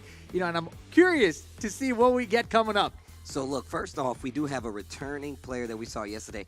Chile will be coming up versus Chinese Taipei, which will be our last set of the day. And I promise it won't be our least exciting because we know that Kazuya is coming. That Kazuya really made my hair stand up on the back of my neck. And I'm definitely a fan of what Chile brings to the table in Tekken 7. Exactly. We talked about it yesterday. Chile has a very strong fighting game scene in general. They do. And, of course, we saw the Mishima action coming out. We saw the wave. We saw the electrics. And anytime there's a Mishima player that's willing to go out there, do the waivers, and go for the electrics, that's a fan right here. Right here. That's a fan right here. And right here. And right here. Because we know exactly how difficult it is to kind of employ that play, especially at a high level. And on top of that, like just to do that input consistently. Look, it's hard, but once the opponent sees and notices that you can do something like that, it's instant fear. Another character that installs instant fear, Geese, is who we're going to see for Chinese Taipei going up against Chile in this Kazuya. 80% win rate for the Geese, 42% for the Kazuya. And we talked about what happens when you get to this situation. Do you feel comfortable with the Kazuya versus the Geese? Is there going to be a counter pick? And even if it's not, what are your thoughts? How are you going to get in on this character? Because if Geese gets any bar, it's going to be scary. Even with the changes they've made to that character, it's still scary. The crazy thing for me is that Chinese Taipei, the region, known for having King of Fighters players. Yes. So having a Geese Howard, a King of Fighters character, into Tekken now, that transition might be kind of easy. I don't know. It's funny because we just came up on like the anniversary of the reveal for Geese. And I legitimately was just telling people how dope it was to see this character be played in Tekken. And to talk about that and how it's KOF related, the character essentially plays the same. Obviously, it's in the, in a Tekken universe, but he still has the max mode. He still has the projectiles. He's even got the air projectiles and big damage at that. The boss of Southtown, Geese Howard, in Tekken 7, and I'm glad that they made him a threat. I know some people are like, man, get this character out of here. He's a villain. I'm so happy that character is good. 1, 2, I gotta say once again, Bandai Namco for making this character so true to what, like as somebody who plays multiple fighting games, it makes me happy. I don't play Geese, okay? I don't play character. No, I don't. But I do appreciate them keeping the character faithful, as well as same goes for Akuma to like how they play in their respective Noctis, games. Right? I mean, and Negan, all the DLC characters that came in through, pretty ridiculous. But Steve, I gotta ask you, who you got here, man? Are you gonna go with the Kazuya, or are you gonna go with Mr. Good, the Geese Howard? I have to go. Look, I have to go with the Waivu, Kazuya, like just some of the combo. You can you deny what we saw? I thought the that I Chile picked player that one, to be honest. But if you want him, you can have him too, Steve.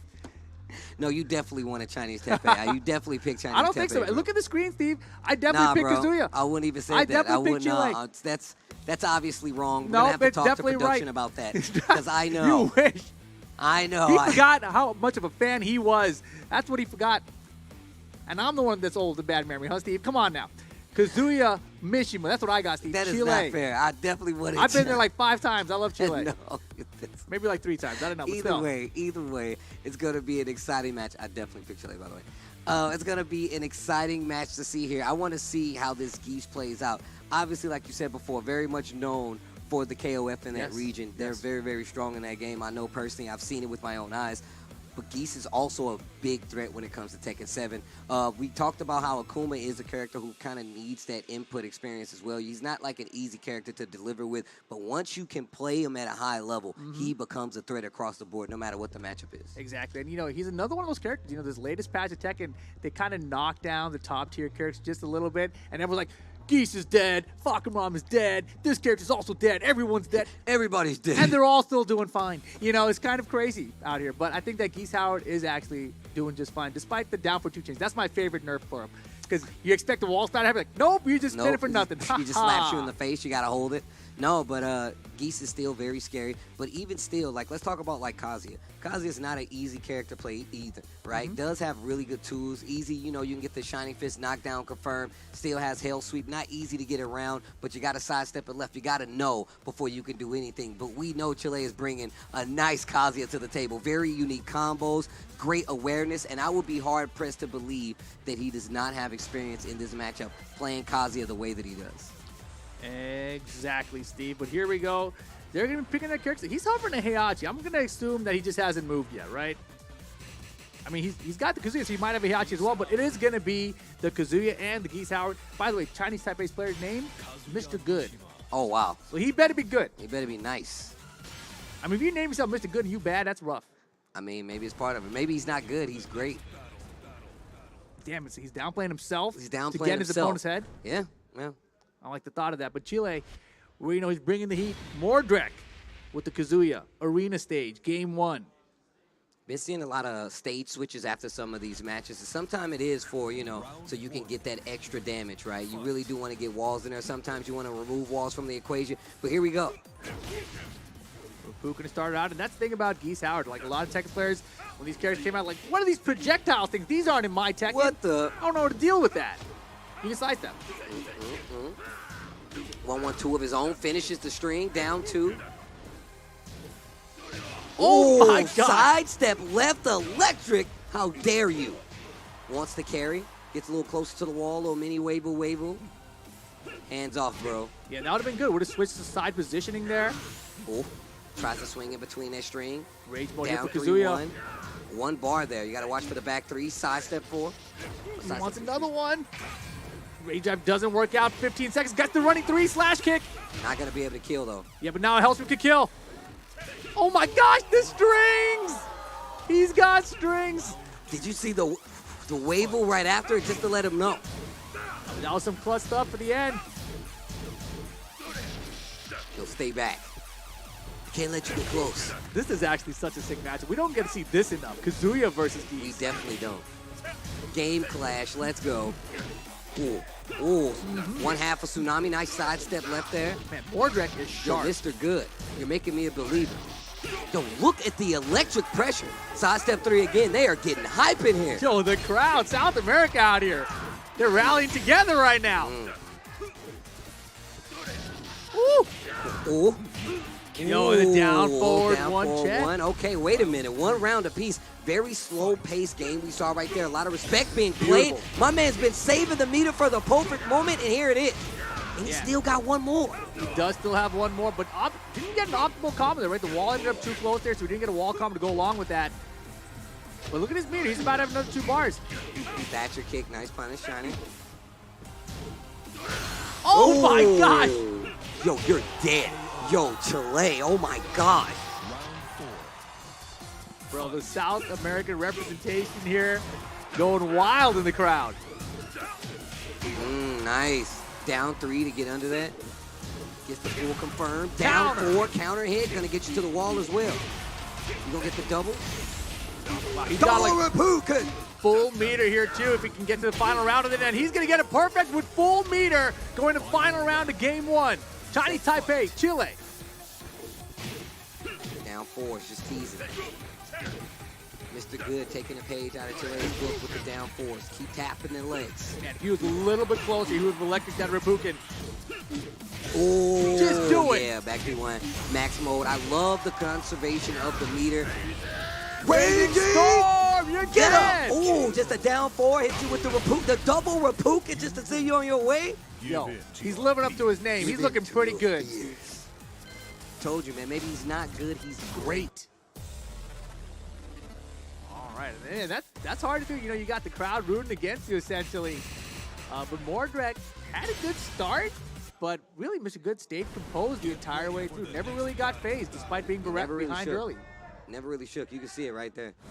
But Chile, on the same note, doesn't look too disturbed at all. Goes to geometric plane purposely. Legit went to it. This has to be something behind this because obviously you can get some perfectly spaced electric combos. It's going to hurt. You're going straight to the wall. I think a lot of players also like this stage just because it's so clear. Like the characters really pop out of it, right? Statue kick. Catching the sidestep. Oh, nice beautiful block. Looking for it. Just a full denied. launch. Jabs.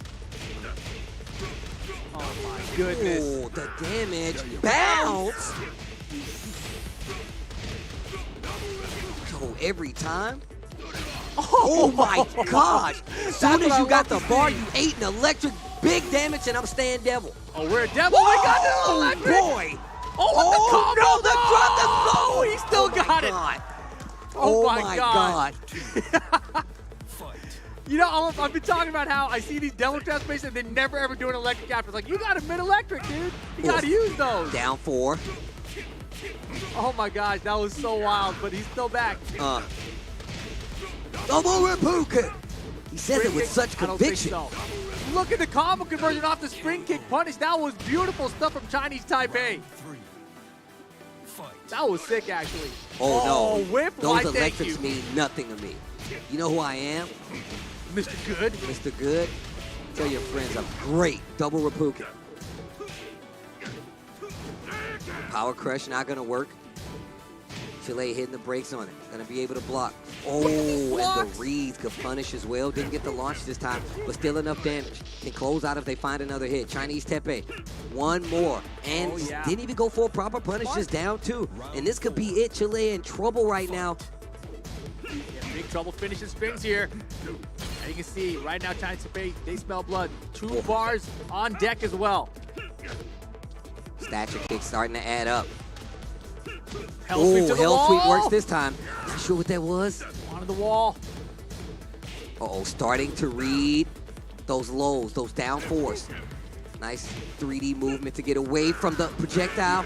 2 bars left. He's going to activate pretty soon. Double rage. That is going to hit. Oh, and you're definitely dead. Oh, hit him with the laser. Final round. Set point for Chinese Taipei still, though. Chile needs this round to send to a final game. Man, the crowd in here is straight loud. This is sick. Proper way to close out day 2. Full meter on the side of Chinese Taipei. Zoning now with the Repukins. Stature kicks in, come from Chile. Again. Nice block on the activation. Gets hit by the forward 1+2. This isn't good. 2 bars with Geese is absolutely a nightmare. Yeah, now his guy's back to the wall too. Got to be so careful here. Oh, that was electric. It was definitely, but he was ducking too, so it kind of works out. Oh my gosh, he got him! He finds the electric! The wall's in the way! Off the wall! Still got the combo! He's the wall Oh, there! no! Did he hit a button? He did nothing. Gotta be careful. Block Not stun. over, not over. Range both still available. He chips him out. Gosh, Nicely the done. tsunami to close out. Look at Fuko over there going off right now. I'm telling you, South America is going off right now, and you can hear him loud and clear in the room. What a run back with Kazuya, though. What a run back with Kazuya. Final game incoming here. Nice adaptation there from Mordrek. And Chinese Taipei, you know, you can see he really conserves the meter and tries to make sure he adds for the final round there. But, you know, the Rage Storm did not work out for him. Couldn't get it, activate the Rage in any way at the end either. So couldn't close it out. Mordrek, very well played. And he's been very clutch end-around situations with that Rage. All right, here we go. Mr. Good making a name for himself. I definitely am a fan. I'm a fan of Chile, and I'm definitely a fan of Mr. Good right now. Exactly. Mr. Good and Mordrek. Crowd getting ready for the last day on Earth. Going to be the stage for our final game of the day. Last set. Oh, this is sick. Dang, I want to hear this rip final round, though. That's what I'm talking about. We haven't got one yet. Oh, well, they are playing some Tekken. Sidestep left electric. I want you to go to the wall. Timeout. Hey. Big damage. Wave away. Oh, wow, he went for the sick throw. Boy, What yo, a he break for the counter hit 1+2. the electric with the down 4 from Geese Howard. That was perfect. And now the running mix. All right. Bro, they even kept Geese's run animation intact from the 2D game. That is OD. The life bars about even here. Beautiful punish. Did he hit a button? Did he hit a button? No buttons were hit this time.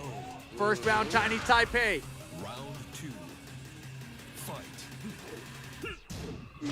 Yo, the defense, get it out of here. Barry this time. I want the wall. Or at least that corner position. Get off of me, bro. Oh, Running slash three. kick over the down 4 this time. Power crush to get out of there. Gosh. They are fighting. They are slugging. Small punish boy, there. that could've There's been so meter. much bigger. There's meter on the side of Geese. Oh! That was sexy. sick. What a Give me that reaction. Repukins. One Up round the each. cross dash 3. What a reaction. Stonehead. Hey. Oh my gosh, he went right that time. Most electrics have been off the sidestep left. Hell sweep missed because he Speaking of sidestep left. Speaking of sidestep 3. Those lows starting to add up. Get off of me. I don't care who your dad is. Don't touch me, bro. Do ya? Matchup is so good. Caught Back him. 3-1 gets the activate. Oh, boy. Oh! And I'm a devil. Down 4-2 and gets hit up by the down 3. And just like Wow. that, it's set point for Chinese Taipei. Bro, even you can see the Chinese Taipei team in here going in hands in class for their partner. Doesn't get it this time. Mix, he got the low, and the wall's gonna be not there. Oh, sidestep to the left makes it go a little bit off axis. Chile in Mordred. trouble. Mordred needs this big comeback here. He's done well with rage, but doesn't even have rage yet. Activate. No! Oh! Oh! Hits him with the It's laser. not done yet. I got Holy rage too. moly! Oh! He had the right idea, but just a little bit too Yo, far. what a set though. Oh my God. That was godlike. That was amazing. Oh my gosh. Yo, everyone is going crazy in here. Bro. That was fantastic. That was some good ass second right there. That was definitely some good ass. Oh my second. goodness. I'll take it. I'll take it. I'll take 2. Give Actually, me 3 you know, orders of those. you know. More of those all day long. Holy moly. Look, we talked about the potentiality for these guys to have this matchup experience, what it looks like to understand the matchup. And that is a master. I ain't gonna say it's a master. The crowd is still buzzing. But that was the crowd is definitely still buzzing. But just the awareness, the sidestep left to get away from a lot of things. And you saw this gameplay get very compact. It went down to small instances to bait these big instances, whether it's be down 4, sidestep left, do ya electric. Yeah. Like stuff like that really did open up the gameplay. I mean, honestly, I don't know what either one of these players could have done in some of these situations because it was that tight. Let's take a look at the highlights right now. In the first game, looked so back and forth. This is like the epitome of like some high-level Tekken because these guys were filling each other out both times, and I do love how Chile is so confident, so much more confident with the Kazuya, where they can play that. The down 4-1 started coming out, really just mess up that up-close pressure, and it really did get rounds and keep it close to the point where we could see how this turned out in the end. Exactly, and you know, both of these players are so prepared for the other character. You're talking about the little things they were doing, like the sidestep left, the call out for the hell sweep when the wall was in the position for the resplat after the hell sweep, right? And you know, saving that mirror till the end there, that was always smart stuff. Here, the electric from the devil form, but then he drops the combo. I was like, oh my goodness, and then the slow-mo finish, still able to hold on. Oh my God. I mean, you can no call life it luck, on baby, either right? side, bro. Just ridiculous. Double Reppuken. This conversion here off the spring kick punch is so smart too. Sick. That was so beautiful. sick. Oh Down my 2 gosh. hits on the ground. And this was this the crouch dash 3 Oh, over it? yeah, this is the crouch dash 3 over it, no? Yeah, y'all, this was we keep it simple, right? Simple punish there. But man, this rage art was the one that did it. I thought for sure it was no button come out like before, but that was clutch stuff. Wow, yeah, that was actually crazy. Yo, the pushback on the Raging Storm is wild. Goodness. 1/2 tsunami, we go to a final game. Oh no, it was this one, man. I got mixed up. Yeah, Not this this one we're time, like, though. nah, what are you doing, man? And you know, that's like one of those new things in Tekken 7. Oh, the crouch dash 3 over the projectile. And it's not a lot of moves that actually let you do that, right? Obviously, he's jumping, but to do that on reaction is crazy. Yeah, the distance that he hit that rage drive out was so far, but then the get up kick caught him off. And this I thought for sure was not gonna hit, but he hit it down jab. 100% did not see an attack come out, so I was like, oh, you're done. Yeah, but then this was right there. The crouch dash thing was right in his face and just barely missed. I mean, it was the right call. So he's like, distance, he's gonna use the Reppuken against me to keep me out. Crouch dash 3 over the top. I got him. Well, look, man, what a day of Tekken 7 competition. This is just the set. These guys are trying to get into the main bracket. Only the top 2 players will make it out, and the action has been nonstop. So let's take some time to actually thank our sponsors for making this happen. Let's start off with our main sponsor, JHL Group. Of course, JHL Auto, Nusapay, DAS, Gudapeng Crypto, Taiwan Excellence, Pertamina, Hydro Cocoa to follow it up. Of course, our official teleco partner, Telecom Cell, and then, of course, our official smartphone partner, the Samsung Galaxy A series. And then the internet service provider here is IndyHome, and then our travel management partner is HEN. Of course, our hotel partner is Episode Hotel, and we are here at the beautiful Murasaka Hotel. and of course our esports broadcast partners. We got Meneski Global, Indonesia Football E-League, ESID, production partners, Lemon ID, media partners, Trans2Ju, Dedicom, Esport.id, Video.com, Dunia Games, Dens TV, Dens Play, Meraputi, Bolascore, and Kami Bijak. And government support, of course, coming from Command Parekraf, Command Pora, NOC, Kony, and of course, wonderful Indonesia. Man, it's been such a day. Every day the Tekken action. Once again, I say this no matter where I'm at when I'm talking about Tekken, it never fails to deliver. Tekken never lets me down. The most dependable thing in my life. Regardless, you guys can depend on us to be here tomorrow with more Tekken 7 action. Remember, these guys are still trying to get to the main bracket. It's always a pleasure to talk to my boy Rip about some Tekken. It's always a pleasure to talk to you guys about some Tekken, and you can get more of it tomorrow. IESF continues with more Tekken 7. See you guys next time. Peace.